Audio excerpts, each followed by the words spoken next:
Welcome to the inaugural Pro Football Hall of Fame World Youth Football Championships from Tom Benson Hall of Fame Stadium in Canton, Ohio.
Ladies and gentlemen, at this time we ask you all to please rise as we honor America with the playing of our national anthem, the Star-Spangled Banner.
Here in Canton, the spectacular Tom Benson Hall of Fame Stadium,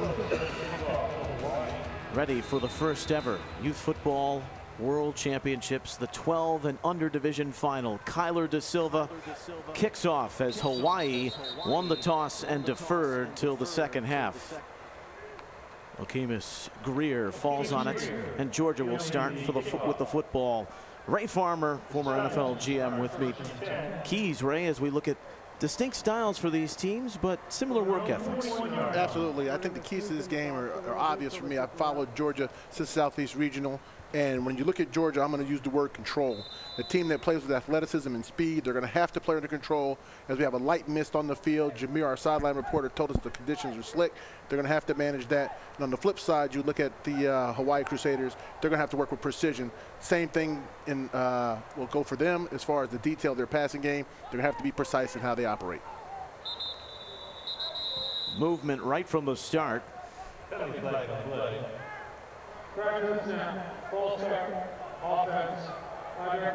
First down. The word from our referee, Tony Moldovan. Well, you mentioned the weather. It has been a factor all weekend long here in Canton. But balmy conditions, considering we saw mid-January, February-like in Northeast Ohio weather on Wednesday and Thursday. 37 degrees and rain falling. It was on the first play from scrimmage after the penalty, a jet sweep. Jamal Bing will take it up to the 39. Definitely an excitable part of the game right here for me. when you look at what the Georgia team is going to try to do, you see it right away with the jet sweep, trying to get on the edge of the defense. Really good job on the other side by the Crusaders of filling the gap, running the lanes, and playing inside out towards the sideline. Chaz Lopez made the tackle for Hawaii. Over 4,500 miles traveled to get here to Canton. Interesting team when you look at both of these guys. Both sides of the ball, you see Hawaii pointing it out and getting ready for the play. And here we go. And 2nd and 12 with the 39. The elusive Greg Hamilton on the carry, but he lost the football. And Hawaii has it. Big play right out the gate. Second snap for Georgia. Not controlling the football, losing the handle on it. Like we said, the weather already playing a factor in this. Holding the ball tight, looks like he has it as he cuts it to the middle. Really good job of attacking, stripping the ball out and playing physical. That's Chaz Lopez causing the fumble and would have made the tackle as Georgia tried to work through the interior line. Aston Hang recovered it for the Crusaders. He has been in this program since he was 6 years old, coached by Jonathan Amano. He's in his 5th year with the program. So this high-octane Hawaii offense, which will give 3 and 4 receiver looks, begins in great field position, but they keep it on the ground, and it's a great game to start. Down to the 36 and picking up 10. Slashing his way is Rowan Bacau. Good job by that team. Again, we talked about Hawaii wanting to spread the ball, and you see they extend the field right away. They come out with 4 wide receivers, go with the inside draw, and you watch Rowan Bacau find the lane, get up in the interior of the defense, cover the ball with 2 hands. Good job of finishing that play with the football. The slippery of the 2 running backs. A great beginning for Hawaii. The defense forcing a turnover. They play 8-minute quarters in this Youth Football World Championship. It's Bacau again, slashing his way off the right side and inside the Georgia 30 to the 29. You can see the precision of this game already taking shape as Hawaii's come out, showing that they want to throw the football. 4 wide receivers in the game. You can tell by the set that inside read option comes right out the back door. Number 7 again finds his way with Rowan Bacau, getting up in the interior of the line, controlling the football, holding it with 2 hands, and finishing the play strong. Middle linebacker Chasen Mayfield made the tackle, but Bacau has been running free on the first 2 plays from scrimmage for Hawaii. These Crusaders have starred in many tournaments back in Honolulu.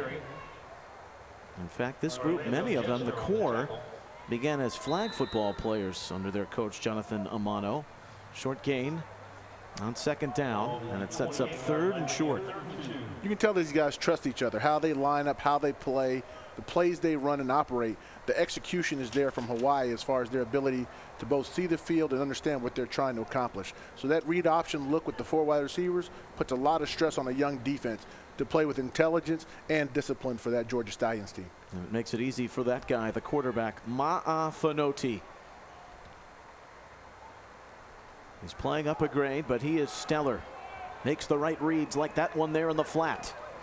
And on the outside, they pick up the 1st down. Aston Hang, who recovered the fumble, now reels in the reception as he slips out, and Hamilton forced him out of bounds. Really interesting job by this group of using, like I said, using the field both vertically and horizontally. They've won early, running the ball on the interior. Now they stretch it horizontally, throwing the swing pass, and again, flooding zones. They brought a guy in motion, put trips to a side, forcing that Georgia team to think and adjust. Very smart player, Aston Hang. He's made a couple of big plays here early in this 1st quarter of the 12 and under championship, the inaugural Youth Football World Championship here at the Pro Football Hall of Fame. Just a minimal gain on 1st down. Mayfield, Chasen Mayfield, his 2nd tackle already on this drive here in the 12U bracket. This is how the teams got here to Championship Sunday, with Hawaii getting past the talented Paulsboro Red Creeks team out of New Jersey. And speaking of Jersey, the Sparta Spartans were the Georgia lead opponent in the semifinal. Earlier in the week, you saw both of these teams compete and play good competition and have to fight for the right to be in this football game. And now you're seeing the 2 best go at it. On 2nd and 10, a couple of yards for Bacau, who's been the early workhorse in the Hawaii backfield. Chasen Mayfield already with his 3rd tackle. Best series so far right now as we're getting closer to the goal line. You see Georgia playing a little more in-depth defense as far as working on their interior lane coverage, been able to stop that inside zone run. But again, be careful. When you start loading up the box and having guys shoot gaps inside, watch out for that quarterback to pull the ball and get the ball on the outside on the edge. Coming up on the midpoint of this first quarter, you see the timeout story. Each team gets 2 per half. Fonoti on 3rd and 6. Going for the end zone. Has his man. Touchdown, Hawaii. Fast start, fast start. You see them get an opportunity to, again, run the ball in the interior, suck the defense in, and then here for a touchdown, they take their shot on the corner route as they flood the zone to the top side of the field. Easy pitch and throw for the Hawaii Crusaders. It's a famous combination. Shaz Lopez, who caught a touchdown in the semifinal, running that back corner post to perfection, and the Crusaders strike first. Now, Coach Paul told us from the Crusaders that these guys trust each other implicitly. They know what they want to do. The quarterback's going to be really good at reading the defense and understanding where he can take shots with the football and where he can't. Right there, he saw a lot of green grass to the top side of the field. That's a really, really good throw for a 12-year-old. You can kick or pass for 2. A run is worth 1. And on the lob to the other side, it's reeled in. And the conversion is good for 2. Caught by Kanoa Ferreira. And it's 8-0 Hawaii. Also good to note, like you said, could kick or pass for 2. They chose to pass, maybe in part because of the conditions. It is slick out there. The ball's kind of hard to handle, but they're putting it in the hands of the guy they trust the most, which is their quarterback, and he's delivering now 2 times in a row throwing the football. One of the strongest compliments his coach gave him, Kanoa Ferreira, his development of his route running over the last 2 years, and you saw it there on the conversion. And Hawaii, they've played in all the elements this week in Canton, and they continue to succeed. What an impressive drive off the turnover by the Crusaders. Crusaders look like the mailman out there. Rain, sleet, and snow, this team's been able to produce and find a way to move the football. And again, they've stayed with what they wanted to do, which is they're a passing team, but they found run lanes as well to keep the other team honest. We'll return after this.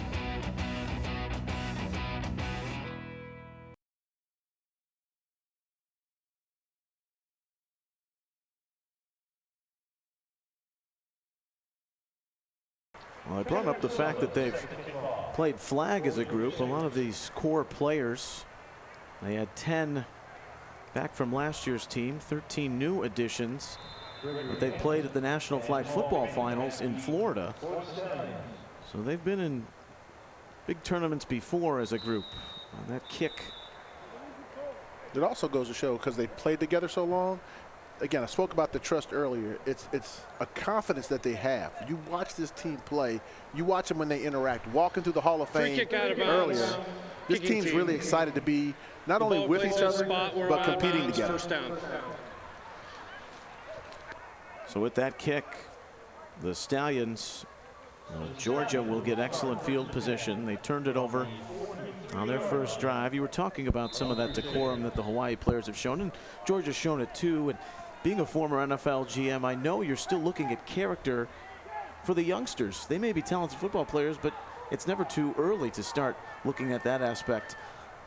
One of the big things we talked about in this tournament when it was put together was the idea that the teams had to have character when they got involved. And the kids, the parents, the coaches, etc. And both of these clubs specifically have been exemplary of that excellence that we want from young men. Teaching brotherhood, teaching camaraderie, teaching loyalty, and the discipline that comes with the game of football. Elijah Napiaha making the tackle after Mayfield carried. He's already made 3 tackles defensively, as Georgia trying to respond to that Hawaii score here late in the first quarter. They motion Hamilton, and the quarterback Quentin Griffin, who's one of the captains, offline on that pass to the flat on the far side. He wanted Okemus Greer. It's going to be hard for this Georgia team. Right now, they've tried to run the ball on the edge. A little bit of success. Tried to run the ball in the interior, fumbled it the first time, stymied at the line of scrimmage the second time. Now they're trying to throw it. Really can't find the mark. They're going to have to find some rhythm on offense to try to move this football to get back in this game and keep it tight.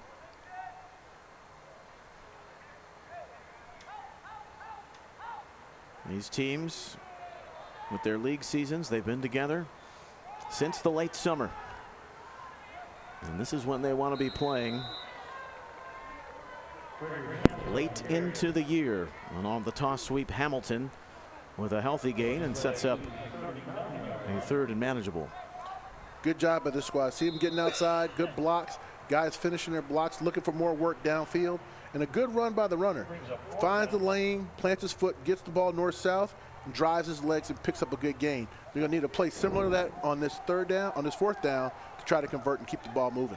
The scoreboard has 3rd down. The down and distance marker has 4th. But it doesn't matter because Georgia plays for it all. Jamal Bing to the outside. He will score. Wow. Explosive plays, speed and athleticism, a little misdirection by them. Caught Hawaii flat-footed. They were able to get the ball outside. Big time score, big play for them, and now they're right back in this football game. 39 yards for Jamal Bing Jr., one of the fastest players on the team, and now you see why. Again, I've watched this team play a lot, and whether it's 5, whether it's 3, whether it's 1, they have a lot of guys that can run, and they have some bigger guys that play with power. But you see right here, getting the ball in the hands of Jamal Bing Jr. He's able to get the ball on the outside, demonstrate his speed, and score. The quarterback Griffin tossing to the outside, and waltzing in is Hamilton for the conversion. And that's a run. It will be 1. It is 8-7 Hawaii. Late here in the first quarter of the 12 and under Youth Football World Championship.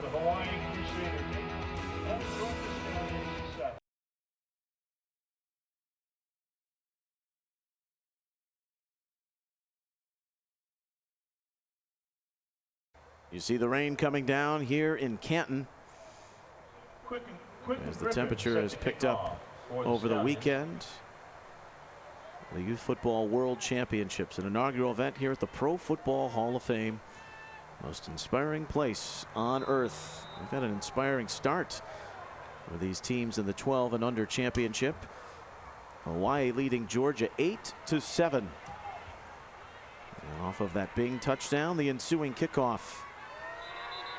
Crusaders will start out near their 40 as Tyler McCord out on special teams to make the tackle for the Georgia Stallions. It's an interesting group. When you look at their fans and the parents that are here, their coaches, Georgia's a real emotional team. When you watch this team, if you've seen them play earlier in the week, their fans get involved.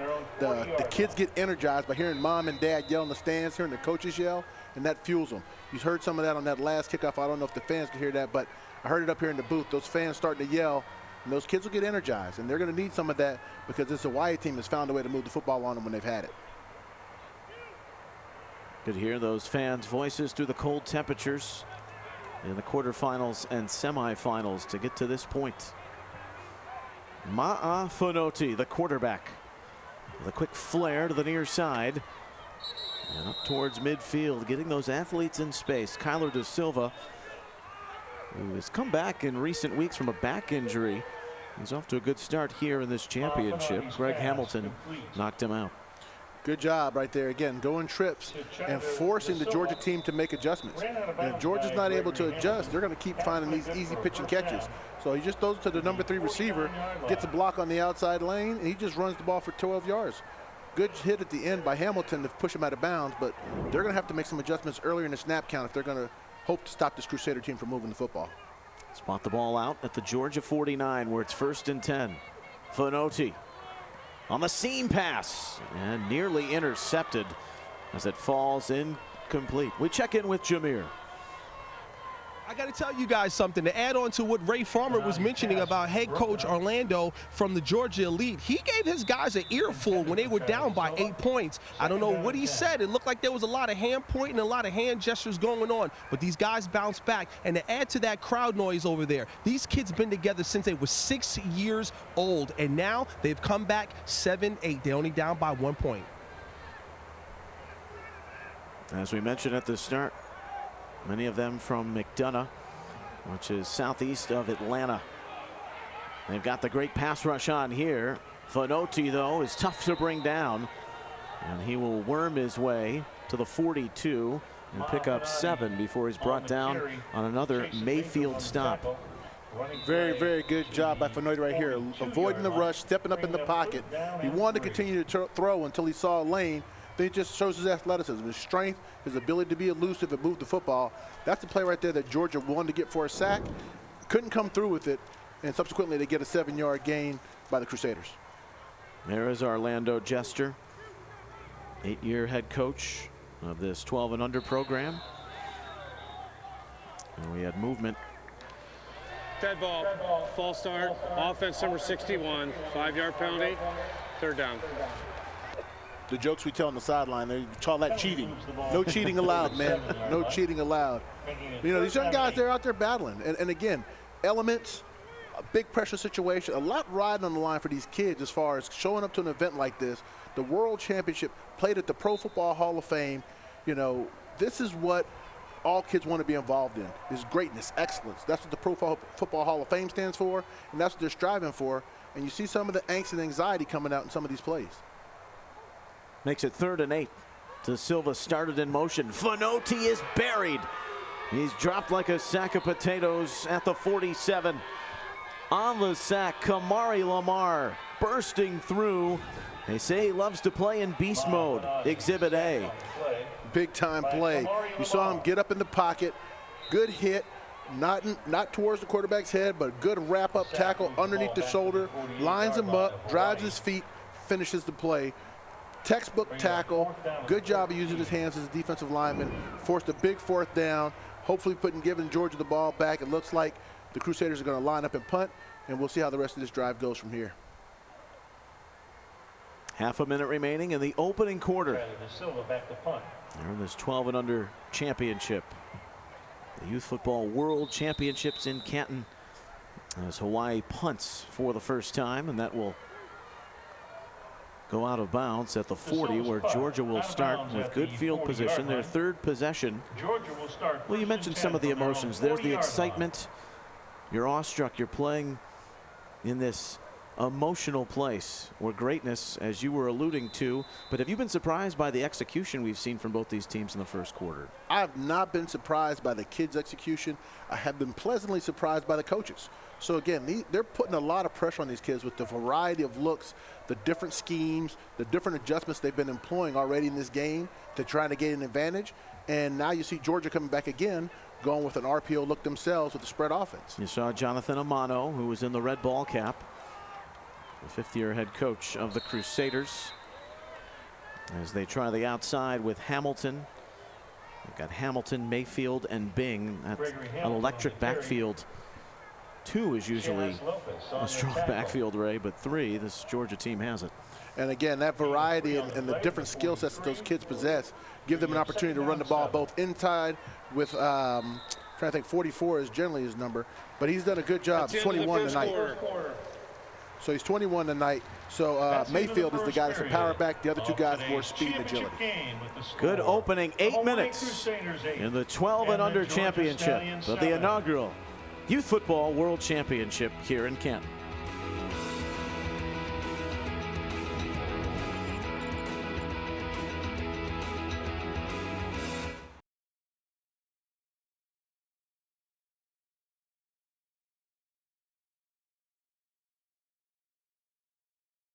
The Pro Football Hall of Fame sign off Interstate 77 here in Northeast Ohio, and the youngsters, whether they played in the championships or not, got to experience the Pro Football Hall of Fame.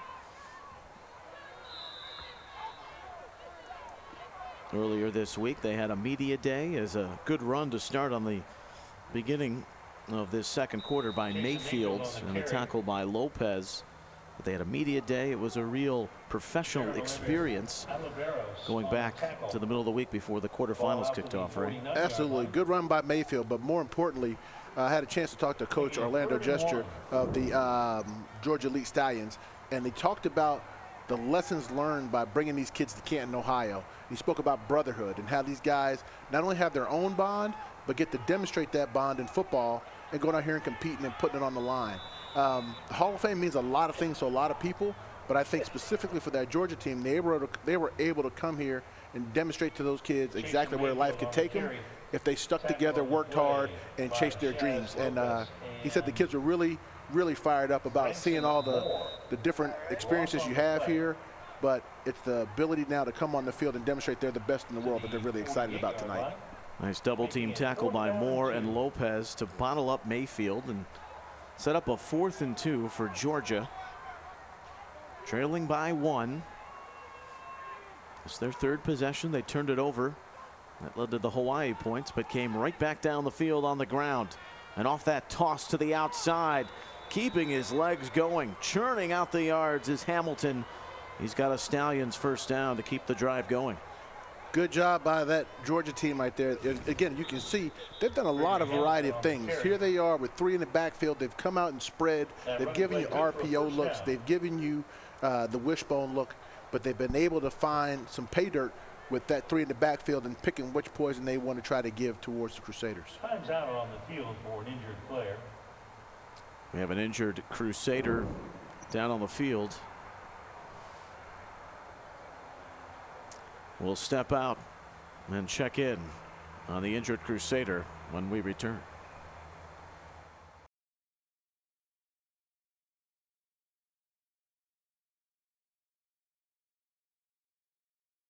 Training staff is out, and that is Shaz Lopez.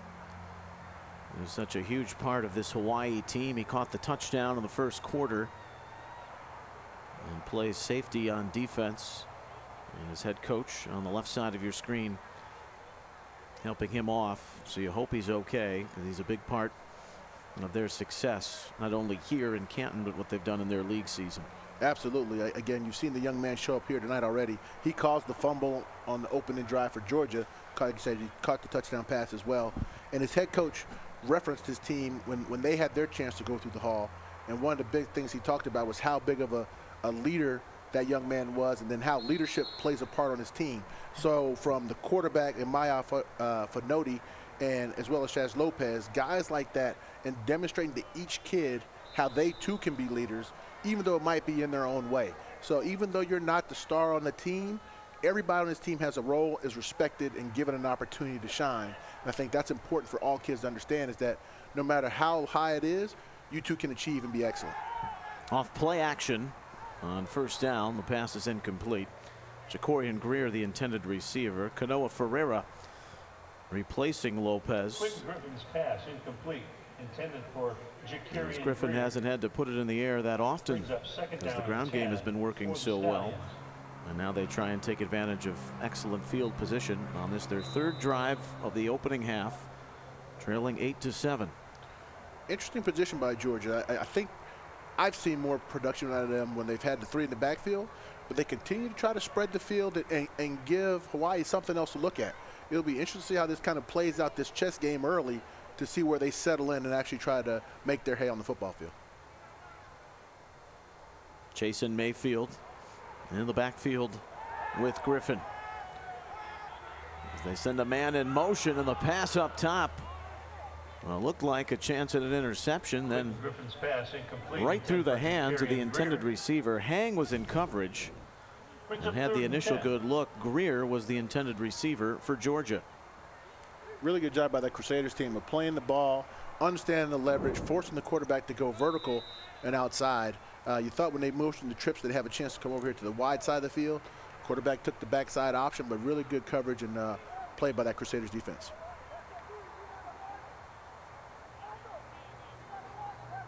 Both teams winning black and blue type games earlier in the week in the tough weather conditions. And this may be shaping up to be one here in the 12 and under championship.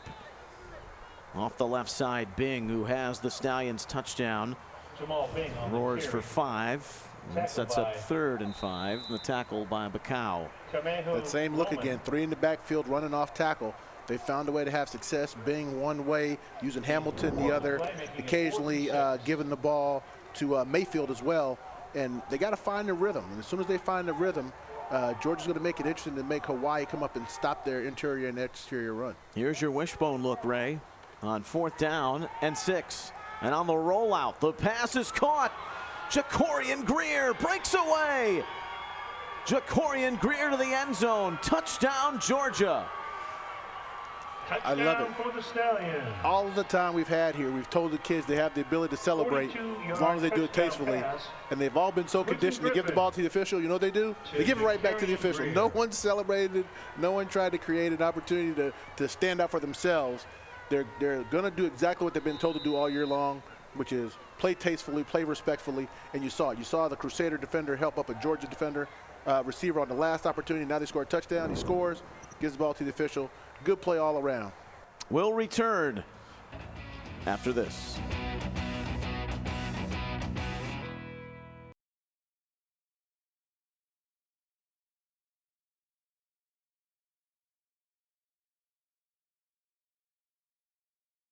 We're 3 minutes on the drive. I love the point you made earlier. Giving a different look, but throwing out of that wishbone set to pay dirt. 13-8. And now the conversion, which Griffin on the roll will throw, and it's complete. And now the penetration and late surge, and the conversion is good. 2-point Wow. conversion pass. Effort. Quentin Griffin Effort, to effort, Gregory effort. Hamilton.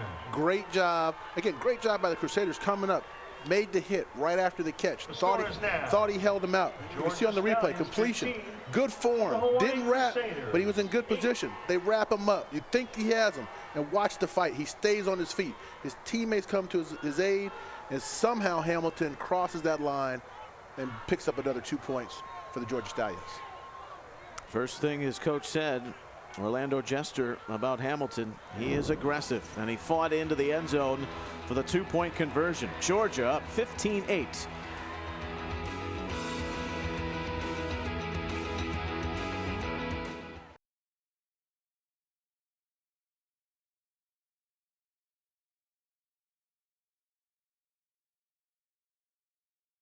The ensuing kickoff after the 47-yard touchdown and drive that went over just 3 minutes for Georgia.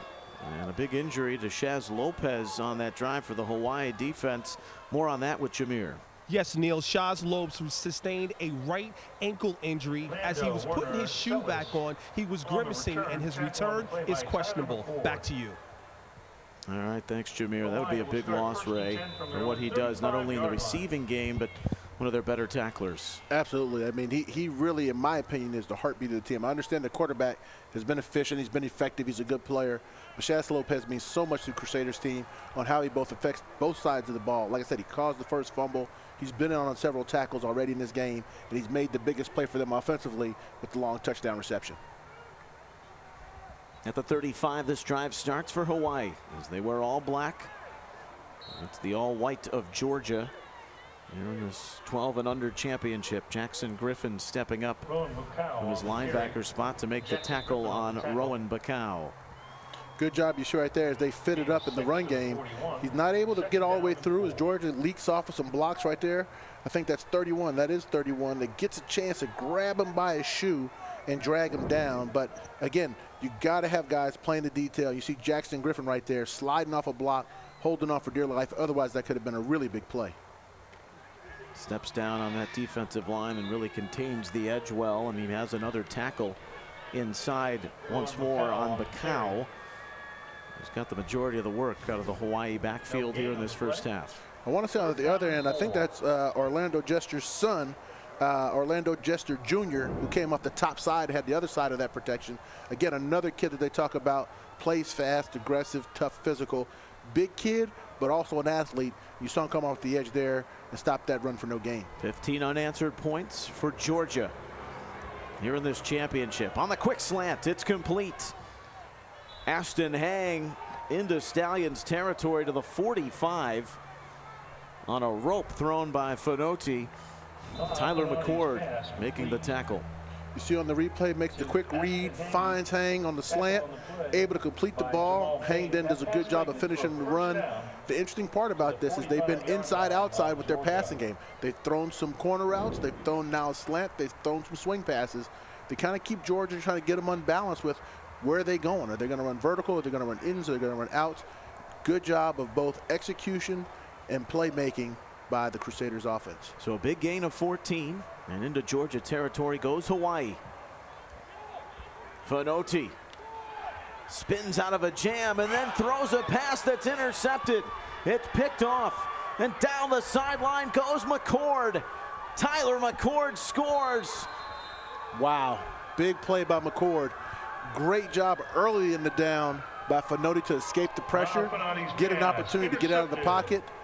Unfortunately, bad decision to throw that ball into no man's land, where McCord comes up with it and finishes the deal in the end zone. You see it right here. Great job of avoiding the pressure, spins off, keeps his balance, gets ready to throw, and it's just an errant throw. McCord finds his way and finishes the rest. McCord, who's an outside linebacker, and his coach says he's one of the shyest kids on the team, but pure jubilation from him and his buddies as he takes it to pay dirt.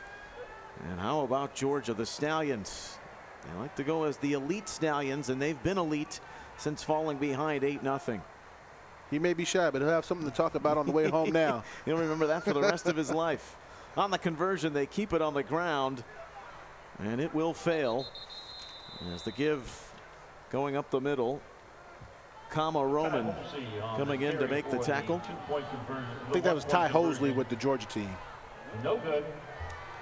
But it's Georgia leading 21-8 here late in the half. Hawaii All Blacks Crusaders.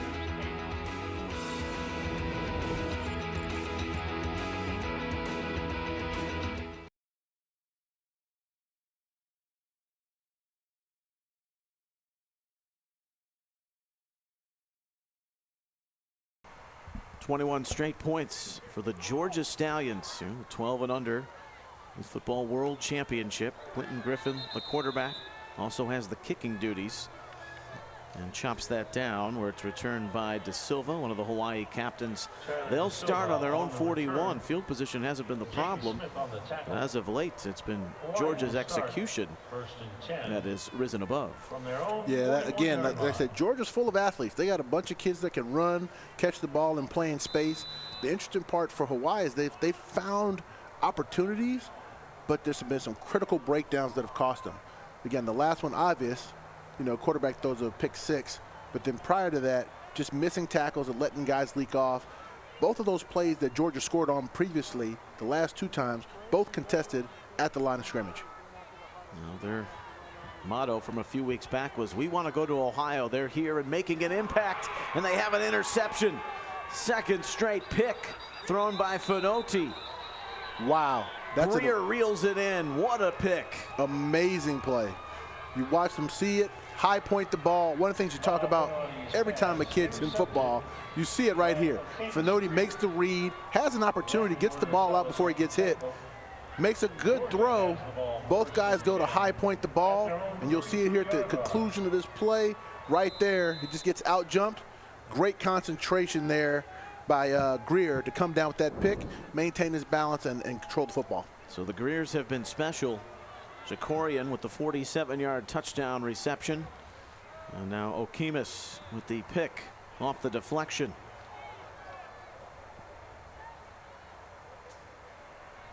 As Georgia and Orlando Jester looks on, hoping his team can get out to an insurmountable lead before halftime.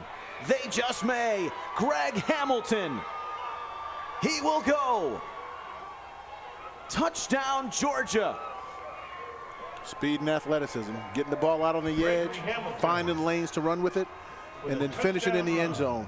Again, you said it, they found a way to make plays, and here they go again, detailing their assignments, using their athleticism, and big plays. 67-yard touchdown run right there by Greg Hamilton. And you see it here, once he gets to space, there's no catching him. That kid lays out, shows his speed, legs it out, all the way to the end zone. Hamilton and Bing on the ground. Jakorian Greer through the air.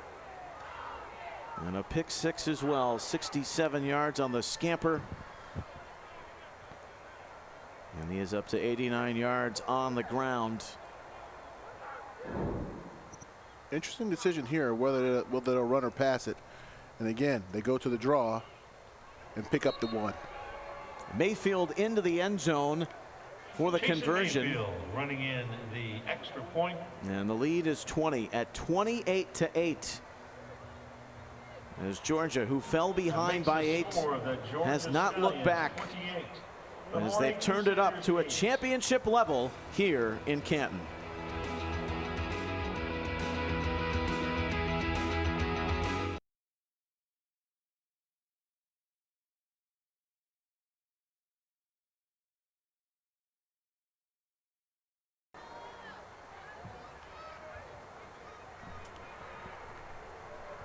(28-8) Georgia as they kick off after their latest touchdown of 67 yards by Greg Hamilton.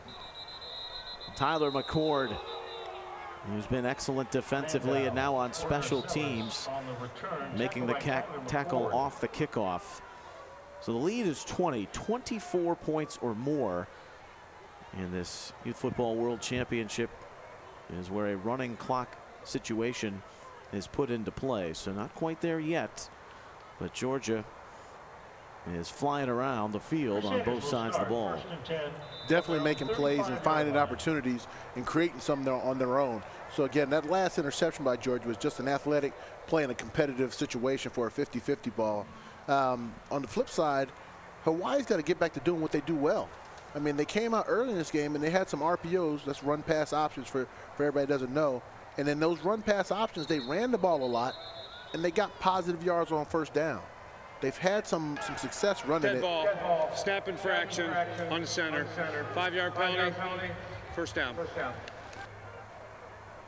Penalty moves the ball back to They need to find that run 1st again. and 15. Penalty right there on first down hurts. Now you're behind the chains.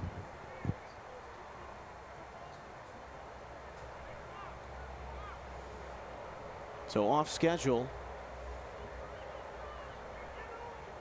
Well, they were so fluid, as you were just referencing their opening drive, and you wonder if nerves set in just a little bit, being in this stage and suddenly falling behind by 20 points. But they've got a confident leader taking the snaps in Finotti, and he is wrapped up in a sea of white as he gets out back over the 35 to the 37. And McCord coming in with Bing to make the tackle. McCord has really had a nice second quarter. Really has, and good job by Finotti there. Like I said earlier, they've been running the ball so efficiently on the interior with that run pass option that right there he chose to pull it, get outside, picked up some good yardage. Now again, will he come back and try to make the throws? Speaking of throwing, Finotti going into the air, and the pass, was it caught? Yes, it was. An outstanding catch at the 45 with a late flag coming in as it's reeled in. Tyler De Silva with what a nice catch flag. it was. Pass interference on defense, penalties decline, was all the plays, the first down. That's Tony Moldovan, who's an NCAA Division II referee from right here in East Canton. The pass interference doesn't matter because of this spectacular catch by De Silva. Unbelievable catch. One guy hanging off his left shoulder finds a way to reel the ball in one-handed with his right arm. Big play, independent of the pass interference, but they got to keep that up. They got to find a way to keep moving the ball, chewing up yards if they want to claw back into this game. In Georgia territory, it's a three-man front, and Finotti still under a lot of pressure. And Squibbs free, back to the original line of scrimmage. Greer makes the tackle, Jacorian Greer. Timeout. Hawaii. Hawaii calls First a charge timeout. timeout of the half. You would think, Ray, it's just so important to finish this half with some points if you're the Crusaders. Absolutely. They've got to find a way to get on the board. Not only give themselves some confidence going into halftime, but to find a way to build some momentum. Get everybody feeling like they got a way to be into this game. Back to Tom Benson Hall of Fame Stadium after this.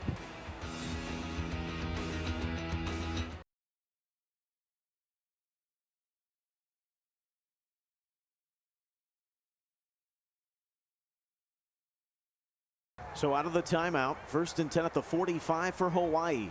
Down by 20 late in this first half. Finotti throwing up a jump ball and good coverage down the field as it falls incomplete. He wanted Londo Werner Sellis. I'm impressed. You watch this kid throw the football. I don't know many 12-year-olds that can throw a ball like that. That ball was on a rope, tight spiral, gave his guy a chance to make a play.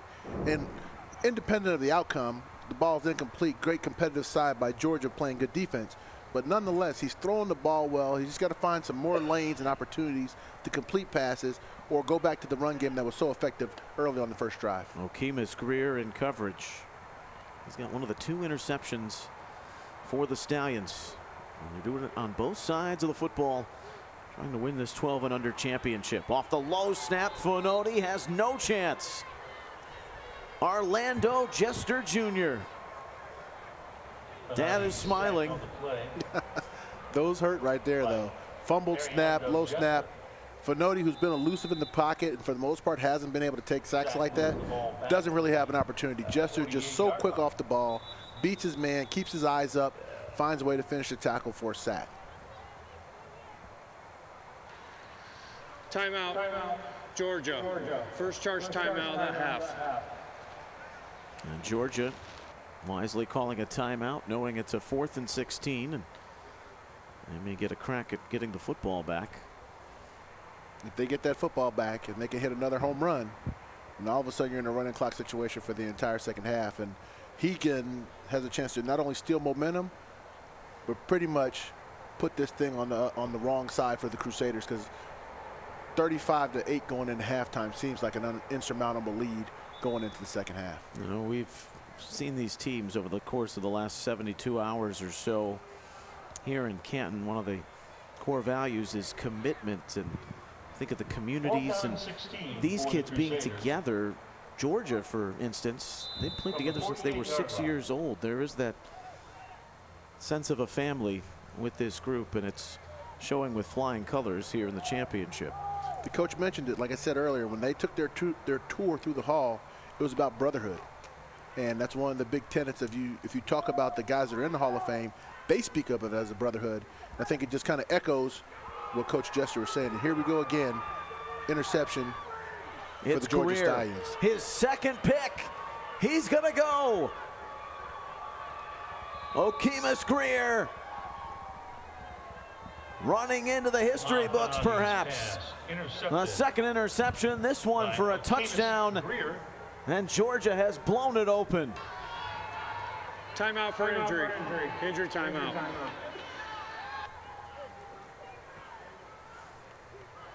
Wow, I think that'll crest us into that 24-point range where the running clock will start. But here you say Fonoti take a chance, throwing it up, tries to throw another contested ball. Great play again by Greer, just keeping his eyes on the ball, high pointing it, coming down with it, and then you just see the speed and athleticism as he finishes the play.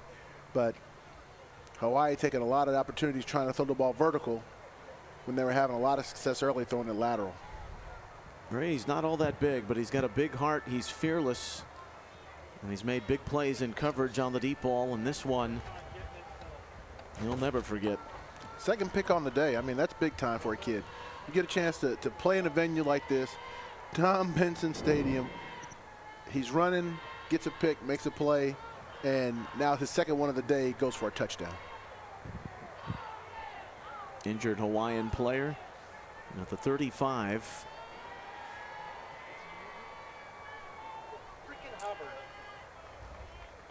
Looks like it's Corey Perringent who's the center. Vital part of their team.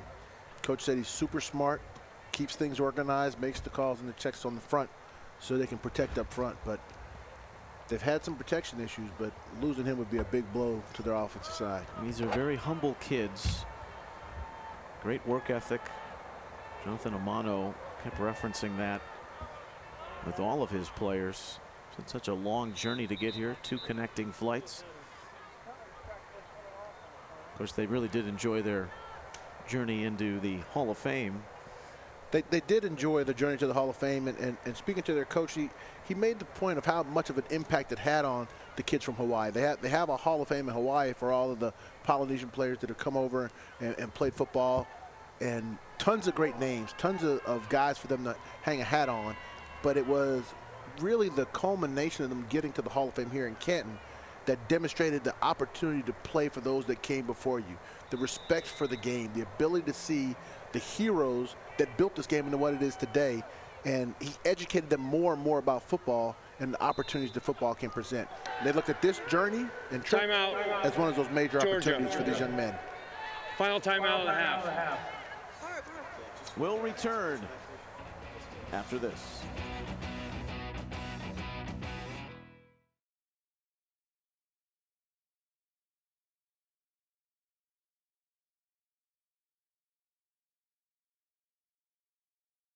When you're in a come from behind situation like Hawaii is, that's all the more important, losing your center. Yeah, I think that for where they're at right now, I like the Hawaii team because they've been resilient all week long. They've been in some battles. They've been in some tough games. I heard you illustrate that earlier.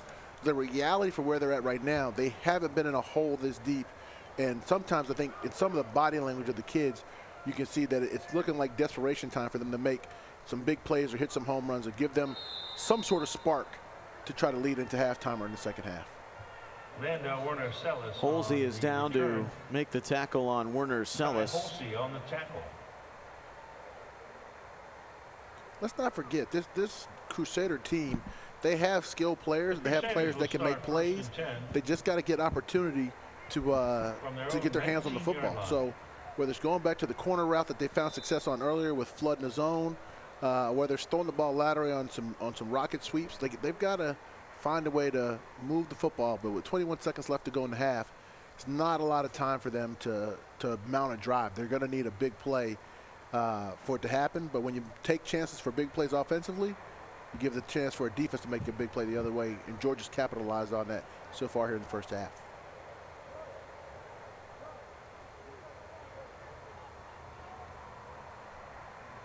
In the pistol, Fanotti with the low snap.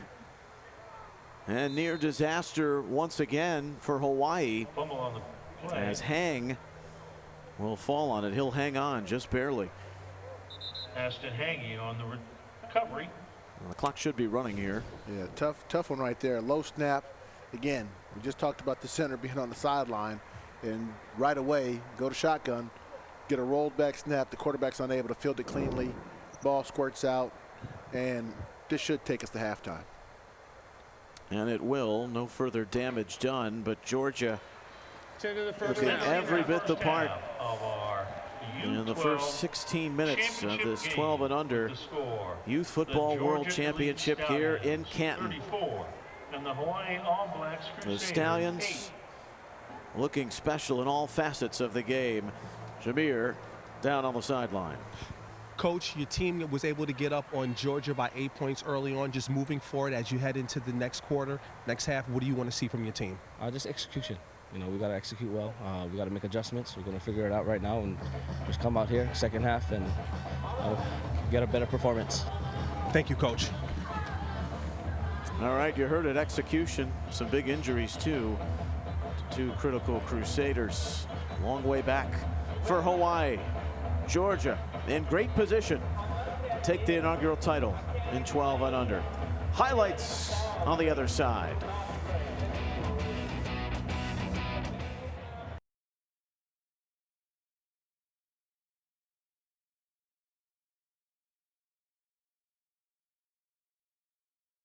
'12 and under Youth Football World Championship here in Canton. 34-8 at the half.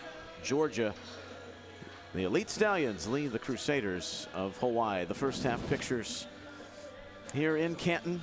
Raining at kickoff. History made with that coin toss. First ever 12 and under championship. Georgia turned it over with a fumble on their opening drive. And Fanotti finding Lopez through the air, and then the conversion good as well. It's 8-0 Hawaii at that point, Ray, but then the ground game starts to take over for Georgia on the next possession. Yeah, you see the ground game. You see Bing getting outside, stiff arm, finding the sideline, finds pay dirt. 47 yards later, come back, and the defense is now turned alive. McCord with a sack. They get the ball back, and a big play in the first half. Jakarian Greer breaks a tackle, runs for a touchdown, and Georgia's off and running. But this play right here shows the effort, the commitment to wanting to score. As you see, Greg Hamilton forcing his way into the end zone to add on to it. And the tidal wave for Georgia continued as McCord got a pick, as he's going to rumble, bumble, stumble, as Chris Berman would say, down the sideline to pay dirt for a touchdown. and the Georgia Elite Stallions continue to go. Finotti trying to find another play vertically. Greer again over the top, big time catch over the shoulder.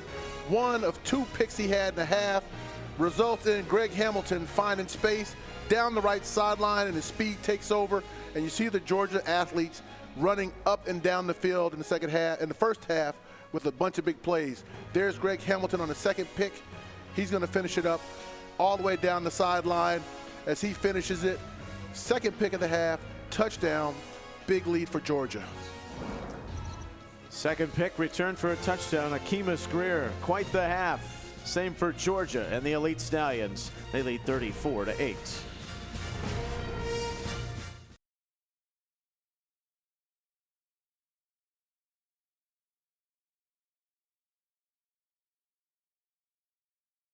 Coach Orlando, you actually was down by 8 points, but it's clear that you made some changes. What do you want to see from your club as you guys head into this second half? Man, we're going to keep playing hard. We're not going to give up. This is a good team. We got to keep our feet on the gas and apply pressure every down.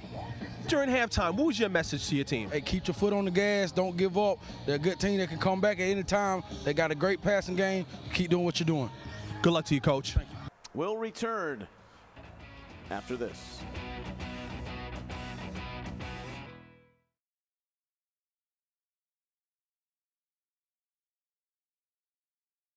Back in Canton for the start of half number 2, 12 and under Youth Football World Championship. We'll have a running clock with this lead for Georgia, and off the kickoff, it is recovered by Hawaii, and the sure-handed Kyler De Silva makes sure that Georgia didn't start with the football off of kicking it away. They won the toss and deferred. So running clock, it's 24 points or more in this Youth Football World Championship.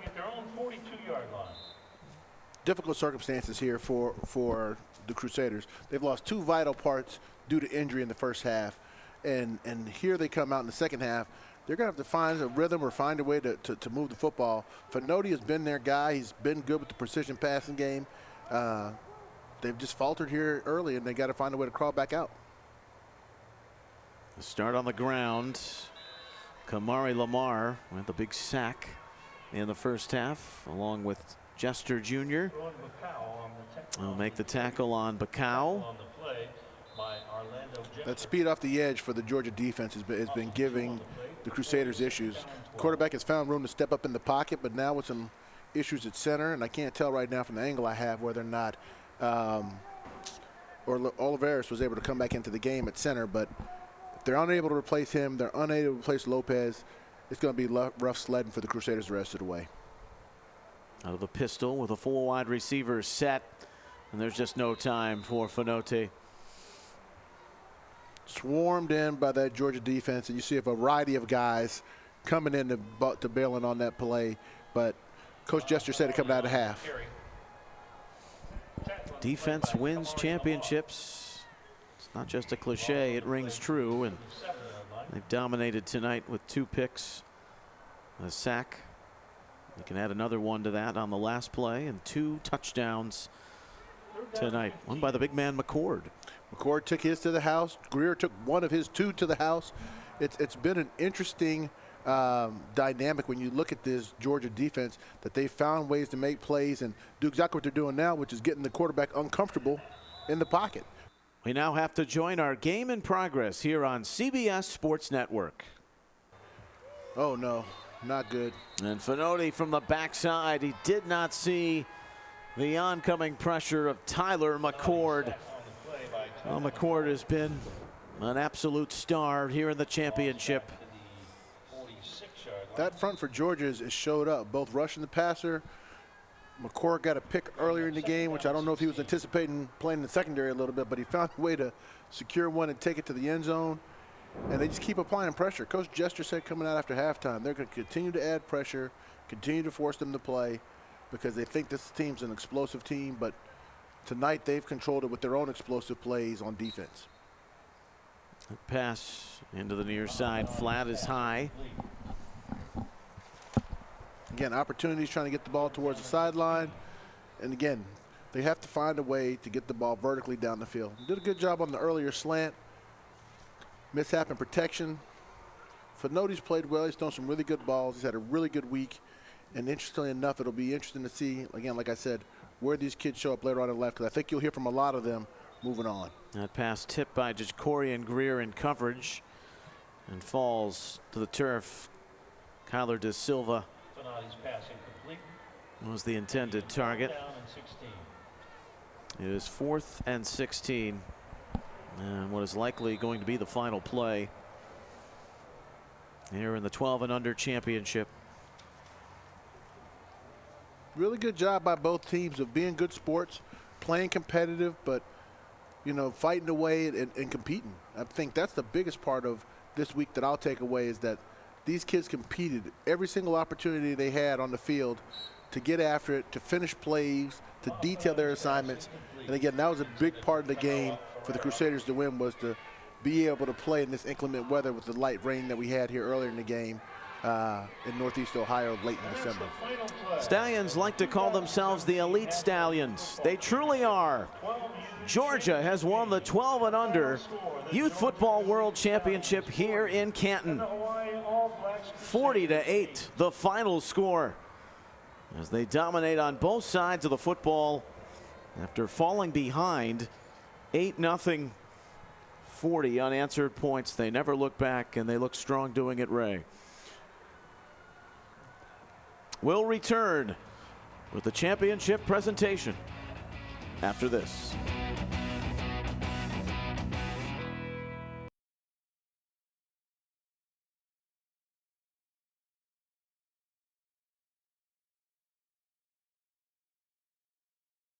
(40-8), the Stallions of Georgia win the 12 and under Youth Football World Championship here in Canton as they defeat the Crusaders of Hawaii. The post-game festivities led by our Jameer Howerton. Down to the field.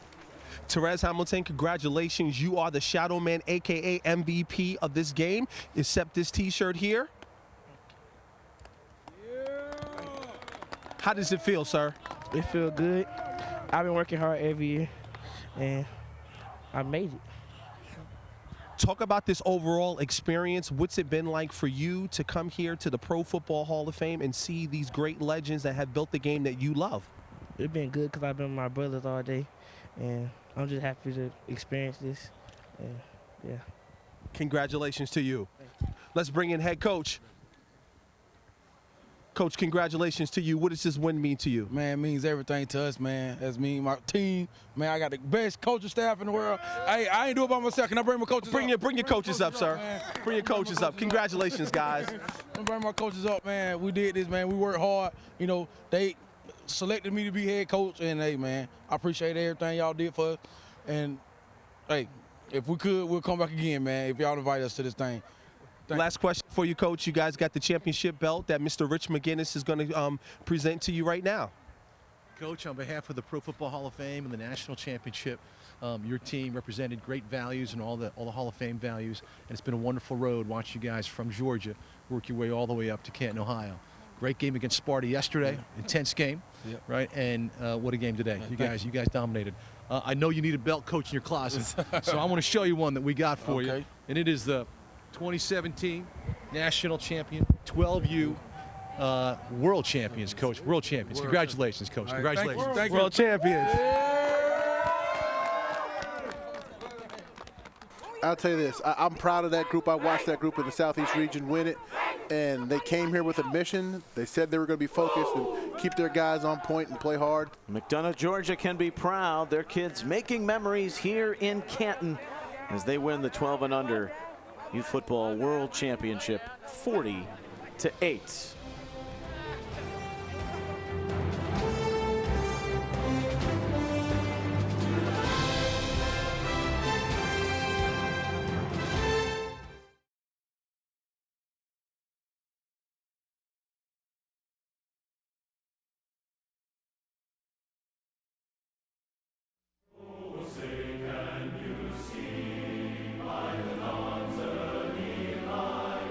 What so proudly we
our championship doubleheader. Game 2.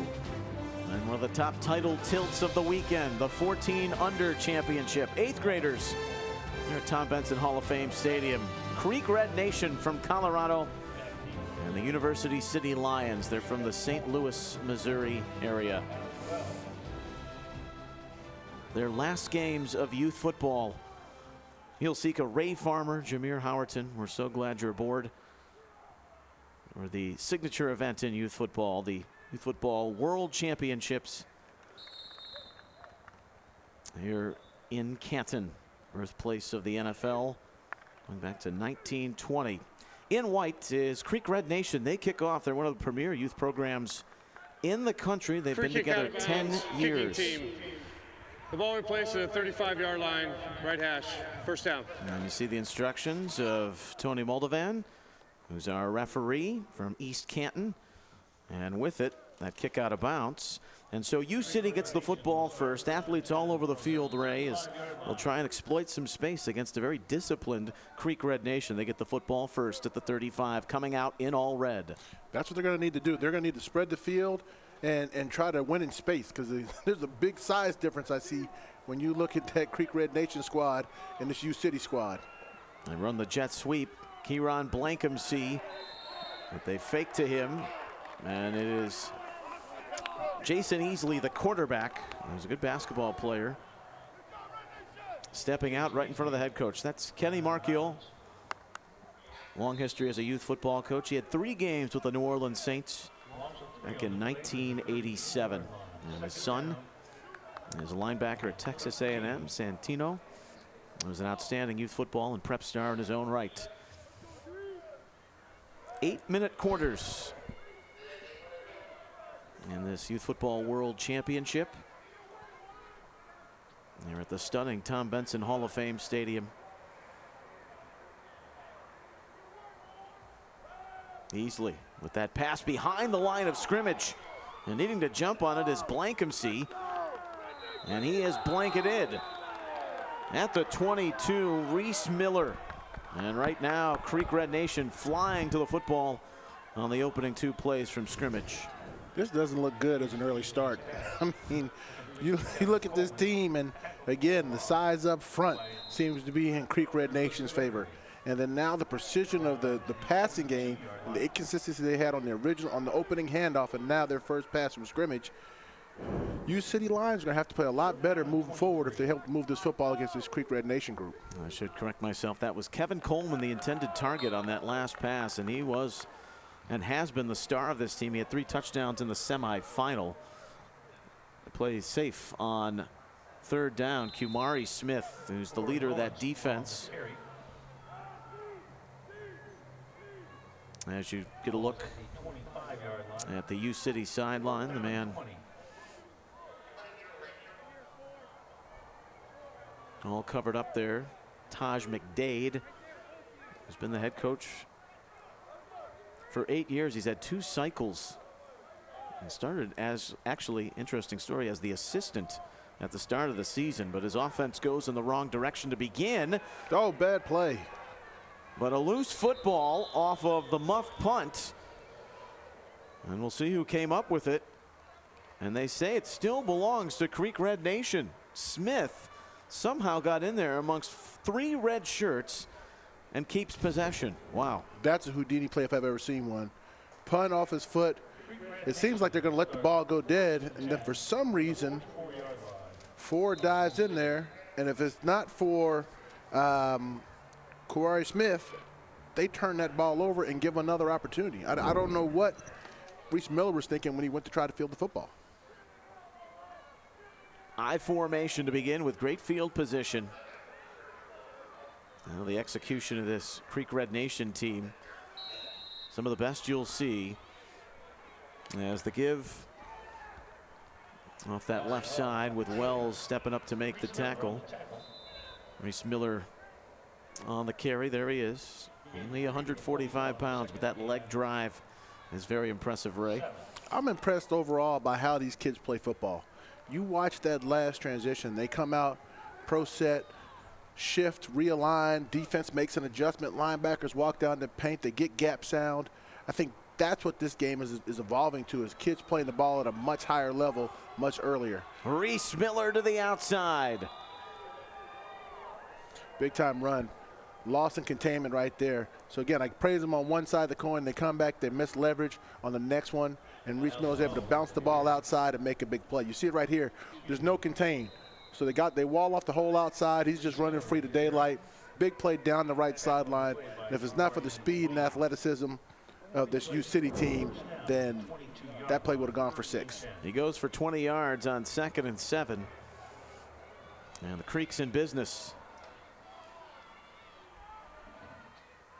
Nico Marchiol, son of the coach,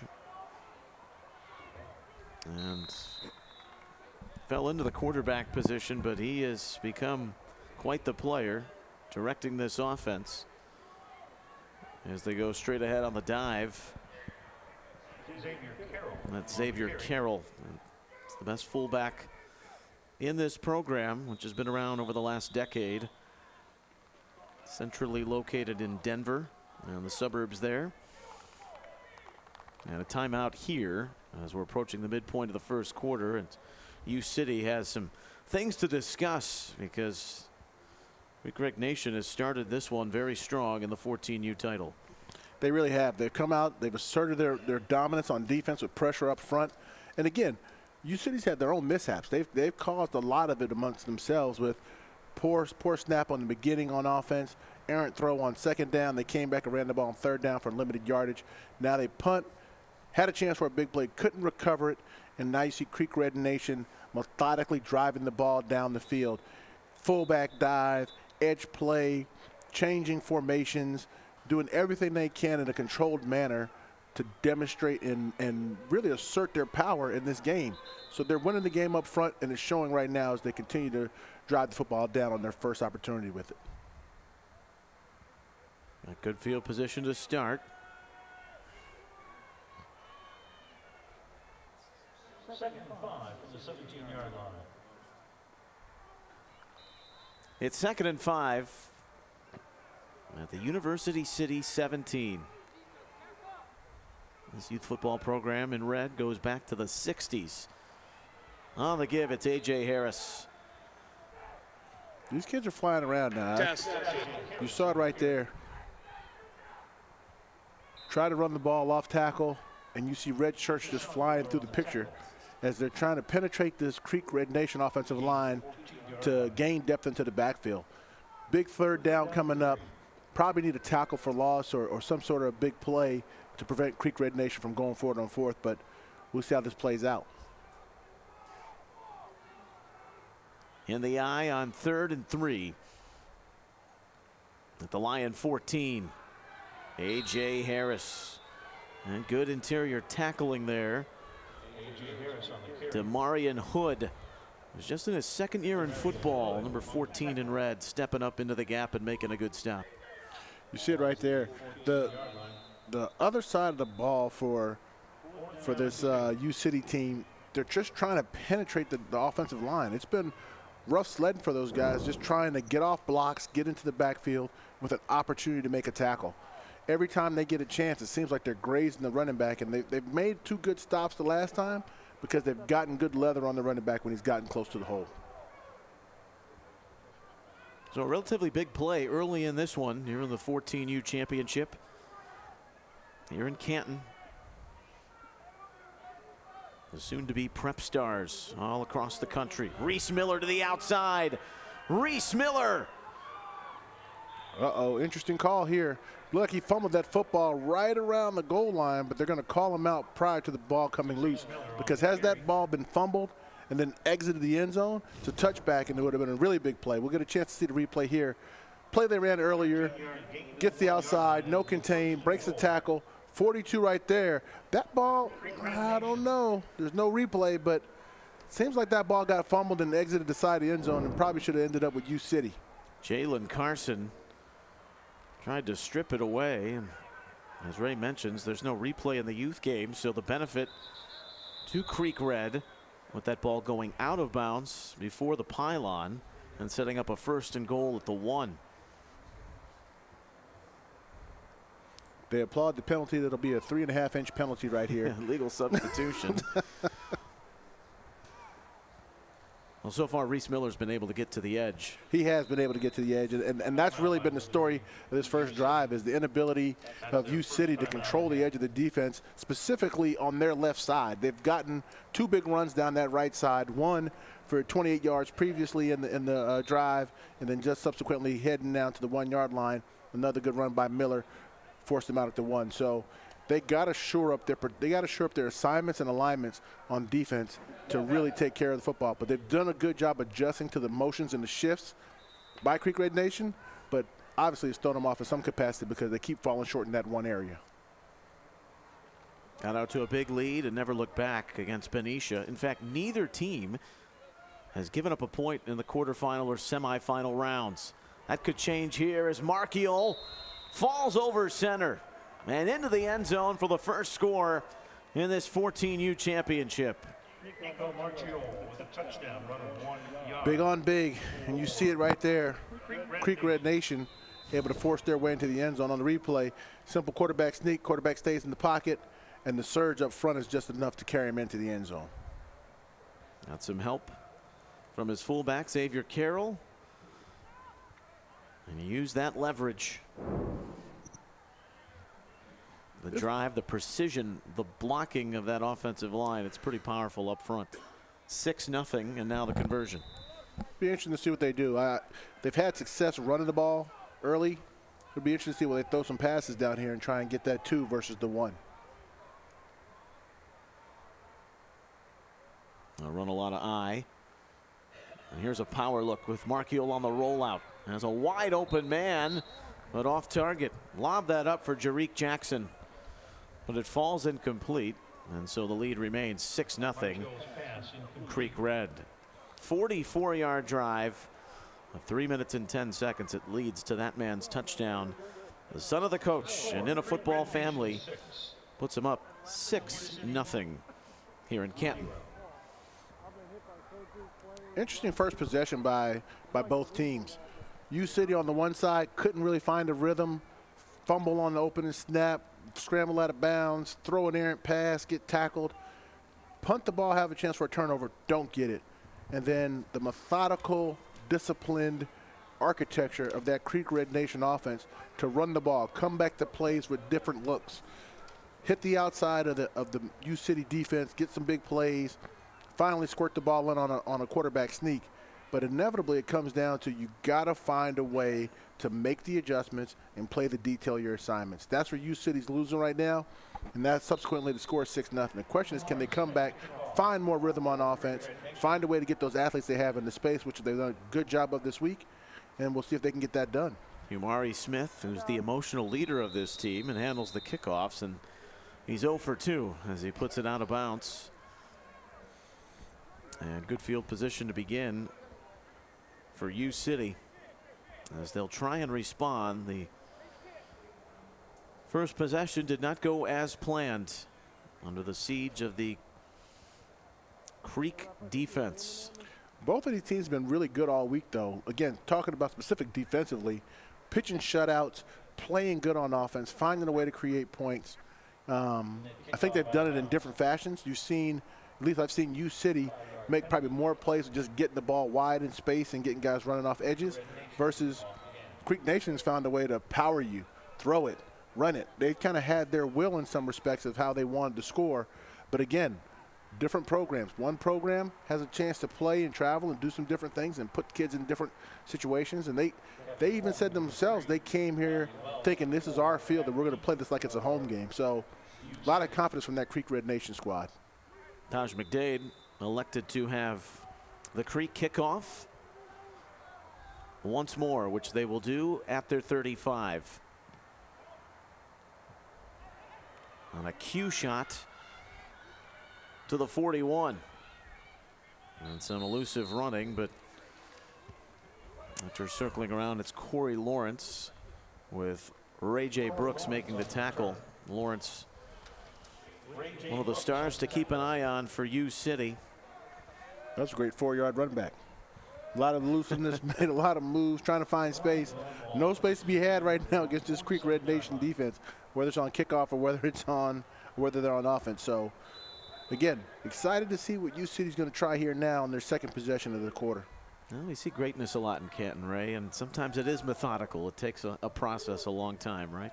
It does, and here's a group right now that they've probably been used to hitting home runs and being explosive. They haven't been able to find that space so far. Now, Lawrence almost broke through, but a shoestring tackle. Again, the game of football has traditionally been played up front, and right now that's up front battles being won by Creek Red Nation. As you see right there, just getting arms extended in the lanes, find a way to trip up number 3, Kevin Coleman, so he doesn't get any yardage. And here we go. Right away, fumble on the snap, Creek Red Nation's ball. Well, it was out from the get-go, and in a world of trouble, U City, they turn it over in their own territory. Let's take a look. You see right there on the center exchange, couldn't really tell whether the center didn't get the ball up or the quarterback didn't field it cleanly. Either way it goes, fumble on the exchange, ball's out. Creek Red Nation finds a way to jump on it, and here you go, U City's back on defense again, hoping to have a better outing this time than they did the last time. That's Kumari Smith with his second fumble recovery. One to save his own team and one to now give him the football where the offense wants to be and control the clock with that ground game inside of 3 minutes. U City has like 18 people on the field. It's hard to play when you got too many guys on the field. This is the second time they've had this penalty in the quarter. Officials keep catching that. It's difficult. It's difficult on coaches and players. You know, the coaches are competitive too. They want these kids to win. They want to come out here and have a good showing. And so, when things don't happen as well, could be some miscommunication, could be some anxiety on that sideline. If they settle down and start playing ball like they did earlier in the week, you'll start to see some of this, where they can get after guys in the run game. And they're ready for A.J. Harris on the outside. Ollie Wells, his second tackle here in the first quarter. After it goes for about 4, second down and 6. Harris is one of their primary running backs. You know, we saw Reese Miller early for Creek Red Nation, number 4, with the scatter opportunities on the right side. They came back, tried to run a similar play, this time giving the ball to Harris. And early adjustment right now. Kudos go to U City for making that adjustment on the left side of their defense, right side of the Creek Nation offense. Second and 6 at the 42. Markiel has a stack on that near side wing. Reese Miller, nowhere to go. And much better from the U City defense. They're flying to the football and got Miller back around midfield. That's what U City really does, is they try to stretch you out and then use their athletes to run you down. And you see right there, who's that? I believe that's number 4. Is that Ollie Wells finding a way to get in there behind the line of scrimmage and get his hand on him, and then the pursuit comes. You know, they got guys on that team that can run and play the space. They got to find a way to thwart the strength in the offensive line that Creek Red Nation has and win up front. So if they can get these balls back on the edge, you can see something come out of this U City team as they play a little bit stronger here on their second possession. Wells has been the star defensively for U City. It's the first year playing up with his age group, but penalties have also been a problem. That's a big one, because now you reduce the opportunities for them on the field. Oh, yeah, check that. Initially, I think Creek Red thought that they were going to have the hard count go in their favor, but they moved early. Right, they called them for that excessive head movement. Who knows? Trying to draw them off sides and got called the other way. Just over a minute remaining in the first quarter. And the second time with the football. Creek Red Nation out of Colorado. Play action for Markiel with a flag in the backfield. And the pass offline. He wanted Xavier Carroll. Yeah, I thought that was an easy call as well. Legal shift by Creek Red Nation. The back stepped forward before the ball got snapped, and it seemed like it gave them didn't give them an unfair advantage, but again, it's the right call. Good call by the official. And we'll see how much they can overcome, because they're digging a deep hole right now on third down for Creek Red Nation.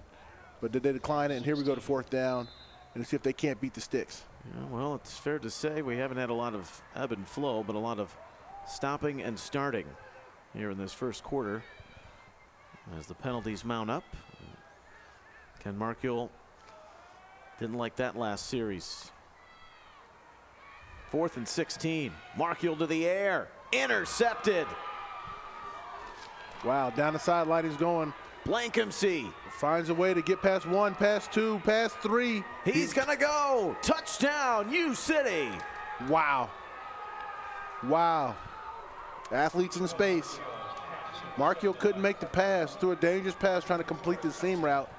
And unfortunately for him, I think as I said, as Markiel comes down with the interception, he finds a way to return the ball all the way back down the other way for 6 for U City to put them on the board. And it's the top Lion, Kevin Coleman, who came up with the interception and takes it the distance. It's his 4th touchdown in the last 2 outings. It's a great play.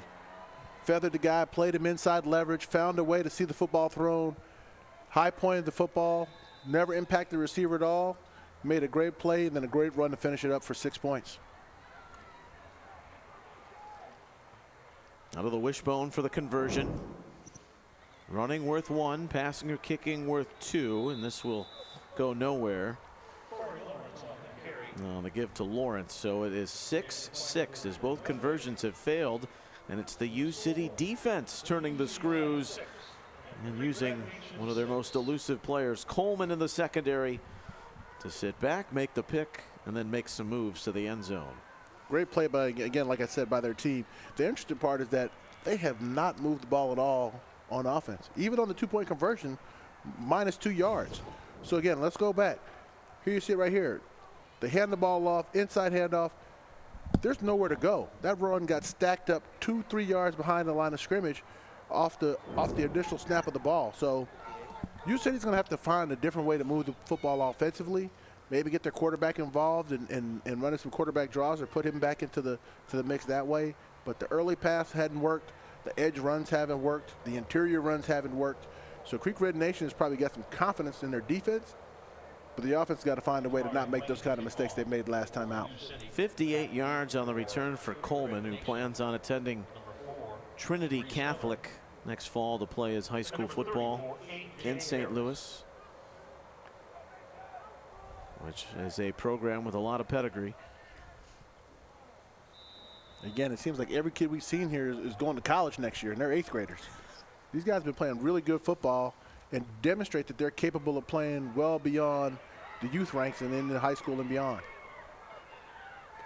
Several new additions to U City, but the core of their team coming back, and that's the beauty of both these groups, these sides on the field that have a lot of experience together. The return from Harris out near the 30. 43 seconds remaining in the first quarter. And for the moment, we will see as the rain has let up, as was the case earlier, and we'll see how Jameer Howerton is doing as this 14U game winds down in the first quarter. How you doing, Jameer? Well, Neil, it's extremely cold out here, but these guys are playing on a nice slick field. The rain, like you said, has let up, but the temperatures have dropped early on. Once the games had started initially, it was close to 39 degrees. So I know it's only 4 degrees different, but the temperature definitely has dropped, and you can just definitely see the fog coming from the guys breathing. Still balmy compared to what they faced in the quarterfinals when the highs were around 25. And ice pellets remained. Unseasonably cold in Northeast Ohio, even for this time of year. Here's the speed of Reese Miller. And it's the 3rd time they've hit that play. And he has ran to freedom. First down all the way to the 41 of U City. Interesting again. Not very difficult. They've run this play 4 times in this game already, and they can't seem to leverage the play the right way. I'm not exactly sure how they're trying to attack it, whether the defensive end is coming under. It looked right there like they wanted to spill it to the linebacker. The linebacker hit it with the wrong shoulder. Can't get a good view of his number. But right there, he's got to find a way to leverage that ball and bring it back inside. Every other player on the U City defense is occupied. With 2 tight ends in the I formation. On 1st and 10, Miller making a few red shirts miss. Then goes down at the 39, and a late marker comes into play, which is already the 5th flag thrown in the first quarter.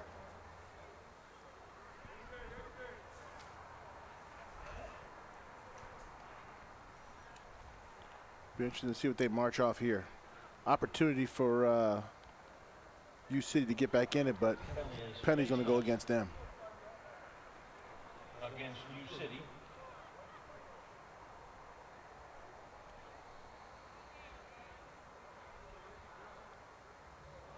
Still waiting on official word. It is on the Lions. I'm not even sure what penalty that was. Well, only of the 5-yard variety. I don't know if they ever made an official signal, Ray. It should be the end of the quarter. They're going to put 5 seconds back on. That's what they're doing. So one more play here in the first.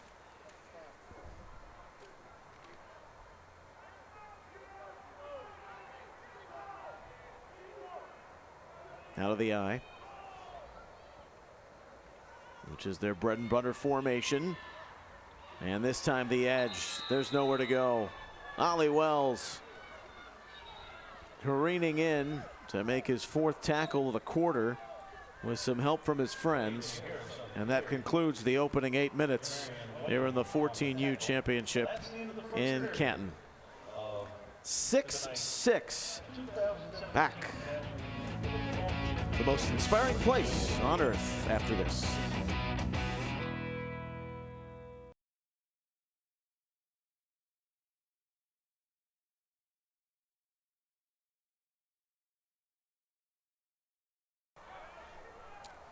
Opening play of the second quarter here in the 14 and under Youth Football World Championship in Canton. Yulsika, Ray Farmer, Jameer Howerton, our great crew here on CBS Sports Network. To the outside on the toss. Maurice Miller has pretty much run wherever he's wanted on the periphery here in this first half.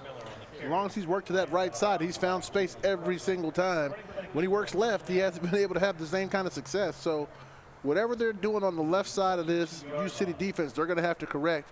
And on the flip side of that, Creek Nation just needs to keep running right, because every time they do, they get big gains. That's Taj McDade, who's been around this program. He played for the U City Lions. And the one thing the coaches have in common, Kenny Markiel and Taj McDade, this will be their last game, they say, coaching youth football. Well, they've done a great job getting their teams to this point. A lot of success, too, in their league seasons. Miller just loves hanging out on that edge. Kevin Coleman gets 4 yards. Kevin Coleman did a better job there of getting outside and trying to force that ball. You see number 3 right there. Watch him slide up and get to the outside leverage. That point right there, he's got to finish that tackle, but much better on that side than he's previously seen. And the combination of him and Tavon Simpson did a good job of pressuring that to force the ball out of bounds for a minimal gain for what they've been getting on that left side of that defense. So Simpson makes the tackle. I think that's Kari Loggins right there that got dinged and is limping off. He's one of their best linemen on both sides of the football. A lot of these players, as you might expect with the smaller rosters, they play both ways. Good young player. You can tell by his size right there. They count on his girth and width on the inside to eat up some space and be one of those more physical guys in the box. The problem is, if you don't have guys like that to replace those guys against this Creek Red Nation team, it could present more and more issues. Markiel brings that big line ahead. And they give straight ahead. Inside the 10 to the 9, power running. Gain of 9, it's 1st and goal for the Creek. Fullback dive play has definitely been one of their staples. They like giving that young man the ball and letting him get downhill. See it right here. Fullback dive, finds the seam, runs hard downhill. And even though he stood up, he doesn't stop his leg drive, fights for extra yardage. And again, I think their coach said it. A.J. Harris is one of those guys they count on to set a tone in the run game. It's a great block by Garrett Paget. He's one outstanding wrestler. One with national accolades, helping lead the way. Back to the eye back this time, Harris. Maybe for a yard. Again, this team hasn't been very explosive, but they found a way to just kind of keep churning, and find yards. Here it is, pivot out, reverse handoff. A.J. Harris again tries to get downhill, tied up early due to good penetration by that U-City Lions defensive lineman, Mayberry. And Wells from his linebacking spot up again to make a play. Second and goal at the 9. Markiel, whether it was a busted play or designed, he kept it himself and got inside the 5 to about the 3, which will set up 3rd and goal from there. Sometimes it's hard to tell whether or not that was a busted play or whether he designed to come out that back door by the coaches. You know, sometimes with these programs, you see guys that they get a wind of something and they're kids. You can just adjust on the fly and say, hey, don't hand it off. Call this play, don't hand it off, run out the back door. And it seemed like Markiel and his dad may have that kind of symbiotic relationship right there where he knew exactly what he wanted. He pulled it off, and he got 5 yards. Now you're sitting here at 3rd and short. Long splits. And the toss to Miller. Into the end zone, touchdown. Wow. The right side has not been kind to the left side of that U-City defense. Every time they run the ball over there, they find better and better success. Gains of 20-plus routinely on that side, and now an easy 3-yard touchdown for number 4, Reese, as he finds his way to the end zone. He has an indomitable spirit, his coach says, and he has dominated the ground game for Creek Red Nation here in the first half, and they give this curious look and a timeout for U-City because they were confused. Now back down 12-6. Well, all the offense has come courtesy of that Creek Red Nation ground game. The big pick 6 from Coleman, giving the Lions some life, but they still have had no answers defensively to the red rush, if you will, from the team in white. They found pay dirt on that right side of their offense, and again, creativity but yet simplicity. They've run a lot of similar plays with a lot of similar looks, but it's how they get to them. Some of those pre-shifts and motions seem to be confusing U-City on their side of the ball because they haven't had the proper leverages in their run fits. Kids have missed the outside leverage routinely and given up that edge, and that's why we've seen the results we've seen. That drive took 2.5 minutes. Their first one went just over 3. Early stages here of the second quarter. I love the trickeration. I love when they come out with different formations and force kids to think. Now the question is, will they know that that guy at the top side of your shot right there is actually eligible as the end man on the line of scrimmage? This is something New England and Bill Belichick would do. Confuse you, and then look, and they release him, and they were going to throw him the ball. Great call. But better defense from U-City. And buried is Markiel, and another failed conversion. Well, Ray, you were right on it. You knew it was coming. But the ends crashed the party. I love it. Force the kids to think, force them to understand the rules of football. And unfortunately for Creek City, they probably would have had more success had they run that play at a shotgun and gotten him away from the line of scrimmage a little bit quicker, but they ran from under center. He wasn't able to complete it. Good play by Blankensee off the edge, as well as Tavion Simpson helped make the tackle for the Lions. I'd say Taj McDade is a little cold. A little cold, bundled up right there. Looks like the guy from Christmas Story. Change his uniform to red, and he would be, come on, Ralphie. I love it. Is that one of your favorite holiday movies? One of my favorite holiday movies. And my man got bundled up before he went to school and couldn't even get off the ground, but it's okay. U-City's found a way to get off the ground and get into this football game, but nevertheless, they got to find a way to move the ball offensively, which is something they haven't done all day. You do a lot of travel. Have you been to the museum, which is the original house up in Cleveland? Not too far away from there. I have. All right. Holiday movie reviews with Ray Farmer. Uh-oh. Opportunity. Oh, shut down. Shut down. You know what's funny? All the movies that I watched, latest movie releases this week, Star Wars. Huge Star Wars guy as a kid. Don't know if I'm into it anymore. Don't think I let the Star Wars thing go. There's no Chewbacca's walking the earth. I'm not going to reveal the amount of Star Wars footage I've watched in my lifetime. Because it's I think you just did. Extraordinarily low. Low or high? No, it's low. I'm out of my league there. I would have gone the other way when you first said that. Okay, yeah, that could be misleading, but it's okay. We all got our favorites. Not to say I'm against being an aficionado down the road. Again, I just keep wondering how many more episodes can we have? Toss play. Well, U City is hoping that their offense can create some cinematic features, which has been slow to go here in the first half.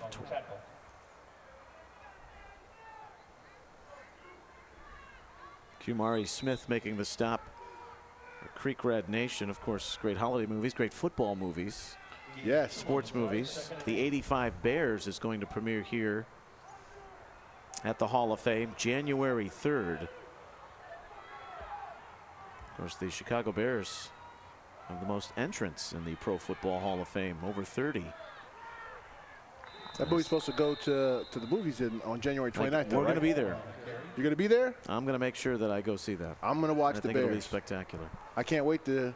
My kid, you talk to your kids about all these things. At least I talk to my son who plays football about the history of the game and the great teams and the great players. And I showed him the Super Bowl Shuffle video on YouTube, and he's like, "Dad, this is terrible."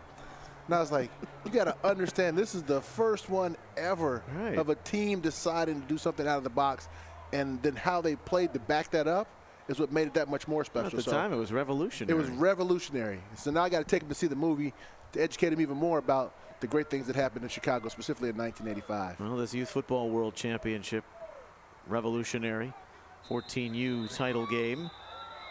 And this play comes to a halt before it could even get going. There were flags thrown on a 3rd and 8 upcoming for U City, who's really been stuck in neutral when it's come to their offense. They're down 6 here midway through the second quarter.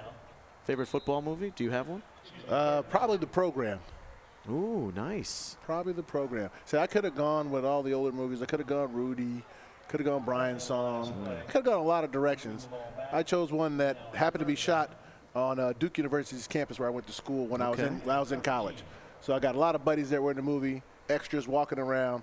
Fun to go back and put that movie on and see guys in their college days walking campus. I want to say Georgia Tech, as the opponent, was prominently featured in that movie and Rudy, right? I believe that is true. Yeah. Oh, the toss-up on the near side. Coming to life, the passing game of the Lions. And on the outside, Jamorian Wayne reels it in. What a move. This guy has been their regular quarterback as a starter through the regular season. They said, we're playing him at receiver here tonight.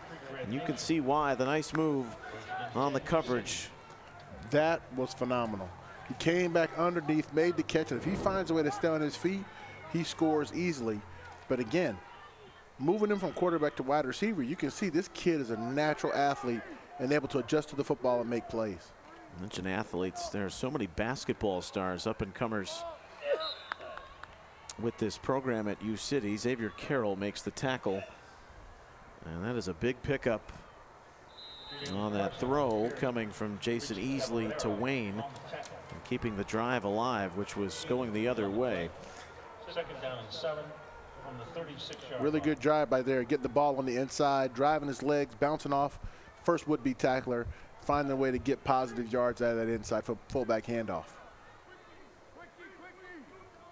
Wishbone look on 2nd and 7, the 36.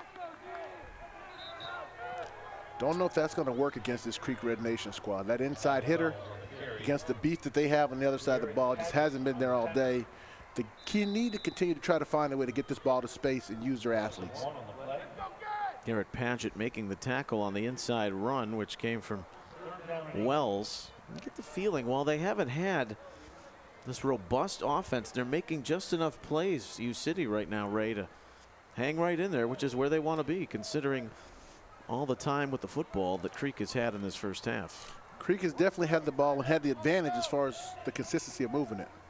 But the question is how do you find a way to continue to make those explosive gains so that you can maintain control of the ball and try to get points on the board. 6-man front, and that's thrown into coverage dangerously. It falls incomplete. Easley's pass, one probably ill-advised. Very ill-advised. There's no way in traditional football senses that 1-on-3 not in your favor makes sense to try to complete the ball. But again, they are young. The game is difficult. And specifically when you play teams that you haven't seen, you don't really know kind of where guys are going to be. It makes it that much more difficult for a young quarterback to read through it unless he's been trained that way to really see the field and be efficient with his passing. On a high snap, Easley slings it high down that far side, and it's intercepted. Jarick Jackson. Big play, big play. Try to take advantage of the one-on-one opportunity on the outside, and to some degree you could say this play is as effective as a punt, but the high snap throws him off a little bit, but he does get the ball out and high. Just a little bit underthrown, and he's not able to make the play on the counter side. Jarick Jackson is able to track the ball, keep his eyes on it, locate it, high point it, comes down with the interception. You can see why his coach says he's already got some Division I interest right now. That's an important point to make. Some of these guys, while they may seem elite at this 14 and under age level, 8th grade, going into their prep careers, there's still a lot of time to mold, not only in terms of the X's and O's, but the mental aspect, right? Absolutely. I think the whole part of football is development and growth. And then there's one thing that people don't really like to talk about is what's called late bloomers. You don't know what a kid's going to be a year from now or 2 years from now, depending upon what sparks his interest or what makes him go. So to that degree, some of these guys that are playing here now that are some of the best players, we hope they continue to go on and grow and get better. Sometimes they don't. Sometimes the big kid in 7th grade is the little kid as a senior. Which is why this is such a surreal moment for so many youth football stars. Great run by Carroll to start the drive, that punishing fullback. With 90 seconds remaining in the half. A.J. Harris. Off the right side again. And a flag. That right side of Creek Nation's line is an avalanche. They are running downhill, moving bodies out of the way, and give them an opportunity to advance the football down the field. Consequently, U City's left side of their defensive line is struggling to maintain lane integrity and force the ball back to the rest of the defense. But a hold will negate that run. You mentioned the right side of the line, Paget, Wanstedt. That right tackle is around 265 pounds. And Paget, we already referenced him, even though he's 175, great wrestler, technique, and their most physical player, so that's where they've went to the well. It goes to say a lot of teams run to the right because most guys are right-handed. You want to keep that ball in a young man's outside arm. But nevertheless, as you keep going, you think U City can make the adjustment. But again, when you make excessive adjustments, you get weaker in other areas. Everyone up on that line of scrimmage for the run of Miller. Ellie Wells has had one heck of a first half defensively for U City, making a lot of tackles. Here's another. See, it's an interesting point. So if you go back, if there was a wider angle on that, I would have showed you that they adjusted 2 guys outside to the left to try to stop that edge run. And then now you go back and you look at the inside run, it leaves a wider gap and a little more room versus inside penetration for that Creek Nation offensive line. So again, it's a back and forth guessing game of who's going to play where and how are we going to stop it. Well, the give straight away. This is Carroll. Each running back in the arsenal has had a carry on this drive. Creek Red will get the football to start the second half. They lead by 6. Toddy Ivory on the tackle. Yeah, this seems like a interesting way to get to halftime, but Creek Nation's just going to let it bleed out and take the ball in half and content to have the lead. Well, they've dominated the ball. They have a 6-point lead, and they want the belt. The 14U championship. They lead 12-6 over the U City Lions. Creek Red Nation. Halftime coming up.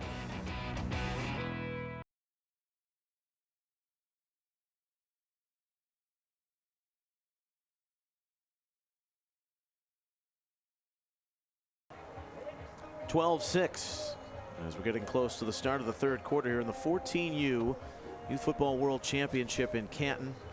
You'll see Ray Farmer and Jameer Howerton, who has some thoughts on what the coaches thought at the end of that first half. Well, Neil, I had a chance to catch up with head coach Ken Markeel, and he told me that he wants to get his team back to the basics, back to the fundamental of football. They need to do a better job at the point of attack, at the line of scrimmage, and just to get some wrapping up on their tackles. Back to you. All right, thanks, Jameer.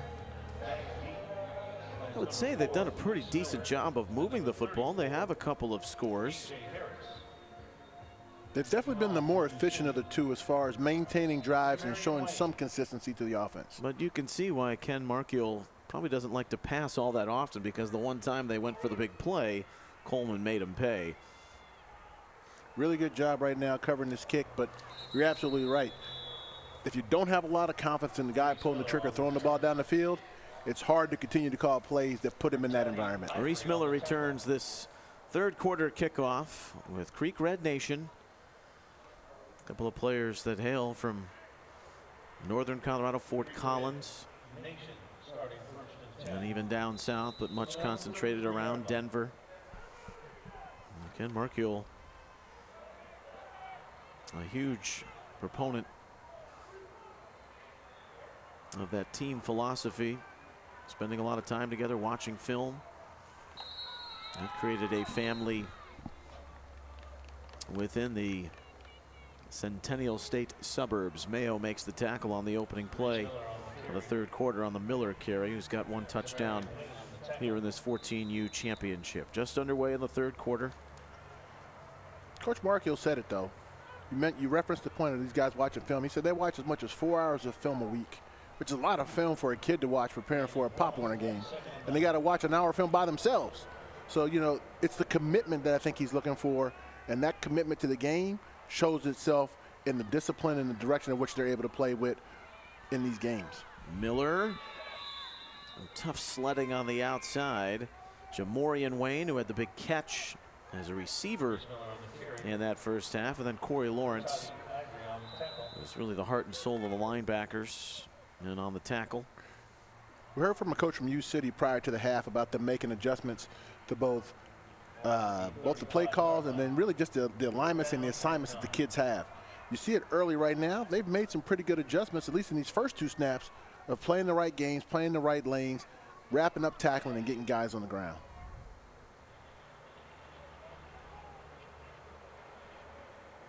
Two receivers to the top of your screen. 3rd and 9. Markeel play action on the seam route. He wanted Jade Arroyo, his tight end. 6'5", it falls incomplete, and 4th down. Well, so many times in this tournament format you see all-star teams, but these teams have been together since late summer. Their youth football teams, some great logos, and a lot of history and lineage for over 70 teams from 30 states represented across the United States and in Mexico. And you're seeing some of their logos for those who made it to Canton from the quarterfinals on this week in 12 different divisions, Ray. And that's what football is about, is sharing these opportunities and giving these kids a chance to see the Pro Football Hall of Fame and the values that they then display. You know, trick play right here coming back by Creek Red Nation, running off the right side all day. They come with a reverse to Reese Miller as he rambles down the left sideline for a chunk gain for the Creek Red Nation offense again. Miller runs wild again. U-City very perplexed. They thought there was movement up front, and a lot of their players looked like they stopped, but Miller kept on churning off that reverse and waltzes down to the 36. Angles and leverage. Football's a big game on angles and leverage. And right there, like you say, 92 thinks the play's dead because they got him to jump off sides. No flags on the play. Reese Miller just keeps chugging away, like you said, running down the sideline, finding space and trying to finish that run. Thank goodness for the athleticism on the back end for U-City. Otherwise, that would have been a touchdown. Caden Parrish, you saw him, the center, clap. And as coach says of him, he never makes a mental error. He used his smarts there to fool the defense. Miller slashing to the wide side and down to the 28, but you saw the flag thrown in the middle of your screen. Jamorian Wayne with the tackle. We'll see if it stands. Holding, offense number 52, 10-yard penalty, 3 first down. Tough penalty right there. Holding, resets the ball. You know, it's interesting. Discipline and detail of assignments at this level is really a big part of the game. Yes, you can have one guy that can dominate a game. Yes, you can have players that overcome their coaching and they're just physically better than kids at the same age. But the thing I'm watching in this game here, this 14U game, the discipline of that Creek Red Nation team to execute every single time has really been good. They haven't had many penalties, but when they have, they've been this kind that have been catastrophic for their drives. And you had to chuckle. Logan Hilliard was walking by and had that sigh with the ref's mic on. And that penalty backs him up. Down to the 40 on the Kiv, gain of 5. Still second down and long. Hard play, though. Again, they keep going back to the well, trying to work off that right side. Not the best of adjustments on that time when they were still able to gain some competent yardage off that side, and the corner had to come off of his receiver to truly make the tackle. The outside linebacker and the defensive end on that end, I think it's Coleman was the backer, and then I believe it was 92 Simpson that was the defensive end. They have added another guy. If you guys got a picture from the wide side, you can see it there. They added another guy to try to discourage that right side run. More play action from Markiel. Has Carroll, and the fullback rumbles out of bounds at the 26. Well, there's some technology within this Youth Football World Championship. Some stuff underneath the jerseys. For more, here's Jameer.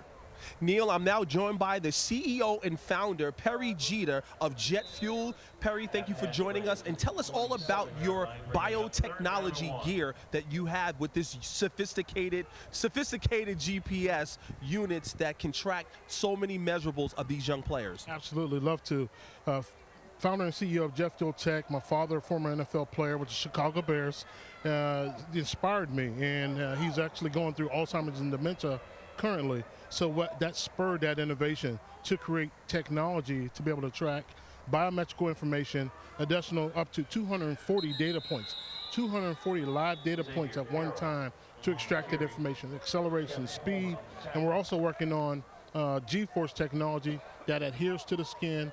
We're partnering with one of the helmet manufacturers, Zenith Technology, which is a partner here. We've had some conversations about working with them and integrating our concussion-based technology, G-Force technology, into the helmet. Now, Perry, you actually had some players actually wearing the vests and the shirts during this tournament here. Tell us all about that. Yeah, so we had one of the running backs, the star running back, tracked his just his speed and acceleration. You know, it could actually tell you if you're favoring one leg or another. So he was cutting off of one more than another. So those are the kind of diagnostic tools that you can actually extract and get from this technology. Well, thank you so much. I appreciate you. This is the wave of the future, guys, because he actually, Mr. Jeter told us last night that 2 NFL players who will remain nameless actually is wearing this technology. Back to you guys. Thank you. Good stuff, Jameer. Very interesting in the future, which always brings new and exciting developments. Always does. It's interesting because I've seen it at the NFL level. I've seen it at the college level. I've seen a little bit in high school, and now we got the 14U's wearing it. I love it. It just keeps trickling down as we try to find out more and more about these kids and what they're capable of. Well, Creek Red Nation, they have an exciting development, they believe, on this drive. Is trying to jostle free on the outside, A.J. Harris.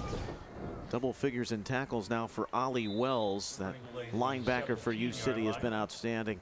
We're 5 minutes into the third quarter. This drive looked like it was going to be in peril with a 4th and long. A little bit of a trick play reverse kept it going. And now Creek trying to add to their lead of 12-6. They had opportunities on this drive. They backed them up again and got a holding call, and they ran a bootleg where they threw it to the fullback in the flat, and he was able to rumble up the sideline and create 3rd and short from 2nd and 15.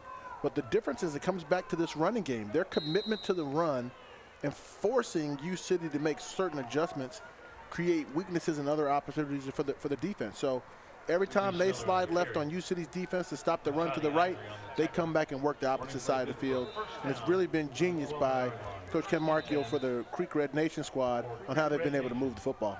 When you have a lead and being able to drain the clock, reduce the number of possessions in the game, put more pressure on the other team to force them to throw the ball later on. Had it for over 5 minutes, 127 yards on the ground, and a second touchdown for Miller, who's been the man. Creek Red Nation adds to the lead. It's 18-6. Keep challenging that interior and integrity of that interior defensive line. Look like he's working off tackle, runs right downhill, cuts back. Good block right there by the fullback to seal the deal as he walks into the end zone. So again, overall, great execution by Creek Red Nation. Great vision by the running back in Reese to find his way into the end zone for another Creek Red Nation score, putting them up 18-6, the extra point to come. 5 minutes, 31 seconds on the drive. And it went 58 yards. Reese Miller, second touchdown. He's got 97 yards rushing. But they failed on their previous 2 conversions. Can they cap this one? Marchiol on a rollout. He'll run it in. And got met at the goal line, but goes over Coleman for the conversion. And the lead is 13, 19-6. Tough sledding right there. Ran the exact same play they ran on the first conversion attempt. Doesn't have it there, tucks the ball, finds a way to dive into the end zone. And we'll see, there's a flag. It was all the play. It was a touchdown. 2 points. After the play, unsportsmanlike conduct. Number 8, 15-yard penalty to be assessed on the kickoff. And that is on Marchiol. We should remind you that running in is 1, passing or kicking is 2 here in the Youth Football World Championship. So it is 19-6. Creek Red Nation on the ground game behind Reese Miller. Has been the key component, just 145 pounds, but he's gotten big holes off that right side. You know, I look at this place in the Johnson Control Village that they're putting up here with all the different elements that are coming into play at the Hall of Fame, from hotels to water park to the Hall of Fame itself to conference centers to indoor facilities. There's so much going on here that this is truly going to be an amazing place for football after it's all said and done. Not that it's not amazing now, because it truly is. And again, I would tell you this, my favorite part about what I've seen since I've been here is the fact that they took the power lines and they took down the normal power line post, and it's field goals. They put up the goal post to hold up the power line. So yeah, that's awesome. It's a great place. If you haven't been, you should come see it and really experience it for yourself, because the commitment to excellence is not just in the hall, it's in everything they've done around here. Of course, the plan is to hold the NFL draft in a few years, and also coordinating with Cleveland and the Browns. So that penalty on Marchiol, they squibbed it, and the football was loose for a while, but it does fall into the hands of U City. So they've got great field position. Not completely out of it yet, down 19-6 here late in the third in this 14U championship. They need to find a way to get the ball out here to space, and it seems like they would just take it, snap it, and throw a swing pass, but they haven't done that yet and haven't had a lot of success, and that's not going to help. The snap is high, and it's recovered by Creek Red Nation. Xavier Carroll falls on the football. Or rather, Eric Shields. It was Carroll who was in hot pursuit. And he's a future up-and-comer. And just a miscue that you can't have at this stage. It's hard for kids to have and demonstrate that mental toughness throughout the course of a game without having some kind of setbacks or some issues. That was a prime opportunity right there for UC to get back in this game, put points on the board with the field position and where they were at, and they weren't able to get it done due to a bad snap. Reese Miller. And with that carry, going over 100 yards here in the championship, as he's down to the 34, gain of 6. And the clock continues to run. We're inside 2 minutes in the third. That's one tough kid. He's carried the ball a lot here tonight, and he's been consistently effective every time he's gotten it. He hasn't broken a lot of like home run balls as far as hitting them from 50, 60, 70 yards, but he has been very diligent in the 4, 5, and then I even say 20-yard runs that he's been able to compile tonight to put him to give him the numbers that he has at the end of the day. U City has run one offensive play in this quarter, and you just saw it. The high snap leading to the football right back into the path of that dominant offensive line, and Miller, who's churning again as he gets inside that 25. And wow. his rushing total grows. It's impressive. I mean, watch them get hat on a hat. Watch the offensive linemen run their feet. They got guys down the field 5, 6, 7, 8, 9 yards down the field, staying in contact, learning to sustain blocks, establishing position, and walling those guys off. Really an impressive thing to see from young men at this age with the discipline and the direction they've been given by Coach Markey. Inside the final minute. 111 yards rushing and 2 touchdowns for Miller, who will take another. But that'll be I was going to say, held up. That didn't seem right. Whole right side of the line took off. Center still hadn't snapped the ball. We were going to let it go, it seemed like, for a minute there, but they finally whistled the dead. It should be false start. Snap on the offense. 5-yard penalty. First down. Moves the ball back to the 29-yard line. You know, football's an interesting game when you talk about the back and forth of the emotion. Like momentum is always a big part of sports. You know, they talk about it in basketball with runs, football, just the pure momentum in the stadium and the feel and the vibe that you get. Right now, I feel like the vibe in this stadium is all about not just Creek Red Nation, but the ability of their offensive line to dominate the U City Lions and just be able to have their way as this game winds down. Miller on the toss. Reese Miller to the outside and running into the record books. 3 touchdowns, 29 yards on the latest. And the lead grows for the Creek. Impressive run. More impressive, again, I'll say it again, is the front of that Creek Red Nation. That offensive line is really having their way with U City and leaving us. I don't know if anybody touches him. Right there, he makes one cut, and he has one guy touch him right there. Beyond that, he's running free to space. It's hard to stop a team when you can't even touch the guy with the ball. No touch there, cuts back, one missed tackle. That one missed tackle results in a 30-yard touchdown.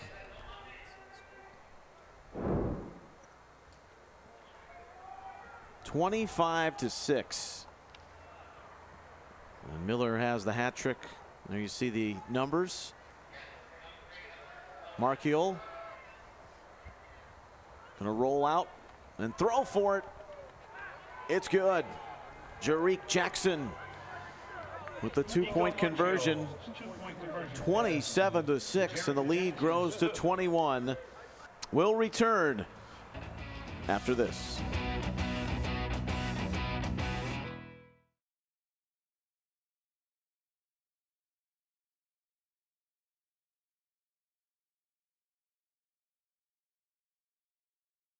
We now have to join our game in progress here on CBS Sports Network.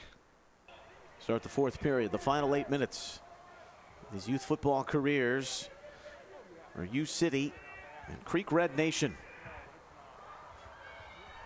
And in a world of trouble, this play from the beginning.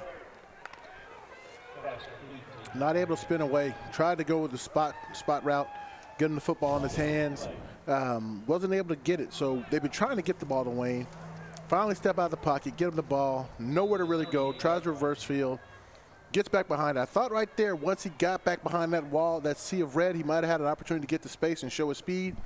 Not the case. That's the second catch for Wayne. Wanted to come back about 5 yards to receive the easily throw. And the ever persistent Garrett Paget staying with it and made the stop. Against 4th and just under a couple of miles. A 4-man front. And now with that snap, whether it was meant to or not. Man, open the middle of the field. He misses it. He's going to run for it. It's Wayne. You can see a bit of the skill that he has. A heavy block at midfield, and Wayne with the lunge. Oh, did he get it? Did they give it to him? Well, that made it really compelling. Got it. They gave it to him. Good what for an him. effort. Wow.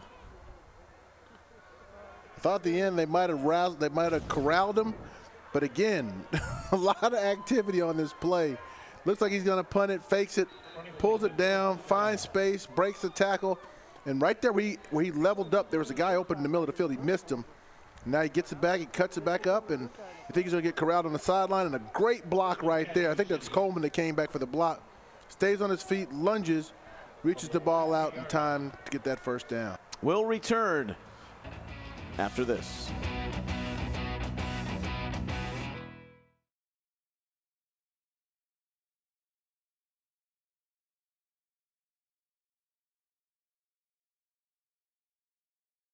We now have to join our game in progress here on CBS Sports Network. 2nd and 2. Off a flea flicker. Marchiol to the air. And the Bob Uecker terms, just a bit outside. Well, maybe one little piece of flair is what they wanted before it's all said and done. Let his boy throw one more pass, only his 3rd attempt. Not a lot of attempts. You would consider the plays from scrimmage tonight. Not a lot of attempts, but not a lot of need to pass the ball. I mean, Creek Nation was pretty dominant running the football. Well, it's been a tough road to get here, literally, for U City. Their bus had 2 flat tires, so a regular 8-hour trip from what would be St. Louis to Canton took 15. Yeah, the coaches found a way to spin that 15-hour bus trip, though, into a positive, and the kids never lost sight of why they were coming here. You know, that extra time on the bus, those extra time with parents, I think pushed them into a mindset of they came here for a mission and came up just a little bit short tonight, but made it to the championship game and demonstrated why they have the quality of program that they have is because they're committed to it. Mayo made the tackle. Here's the final snap in the 14U championship. Down goes Harris. And down goes U City. It's a coronation for Creek Red Nation. They're the champs in the 14U Youth Football World Championship here in Canton. Red Nation 27. U City Lions 6. Running roughshot all over the team in red. The Creek wins it 27-6. Post-game ceremony comes up next.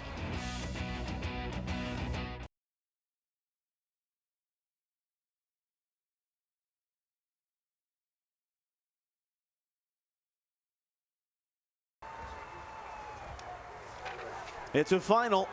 Creek Red Nation. Coach, congratulations. How does this feel to you? You told us last night this is the last that we're going to see a Red Nation, and just what does it mean? Oh, it's just such a privilege to be able to share in these young men's lives. We use football as the tool to share, you know, life lessons and experience and all the goods and the bads we do together. And it's wonderful when we can play a good football team like this that challenges us to bring out our best selves. So on behalf of the Pro Football Hall of Fame, Coach, I'm going to unveil the belt, Coach, that in WWE style, 2017 National Youth Champions at the 14U gold level. Here we go. Take it, Coach. Awesome. Hey, and you know what we said? So one of the things that we said is during the press conference, we don't like to do a lot of that stuff. So we apologize for not being a part of it. But I told my guys, I said, we don't want to touch the belt. We want to bring it back to Colorado. So the first time we touch it, we're bringing it home with us on an airplane for good.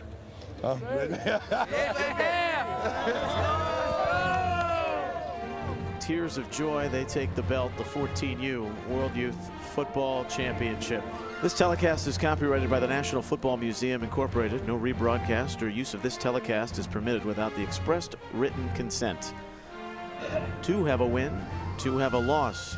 The Georgia Stallions, Creek Red Nation, the historic first title winners in the 12U and 14U divisions, respectively, the Hall of Fame World Football Championships. Both teams are winners in the lessons learned on this road to the top.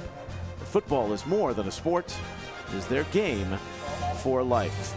from Canton, good night.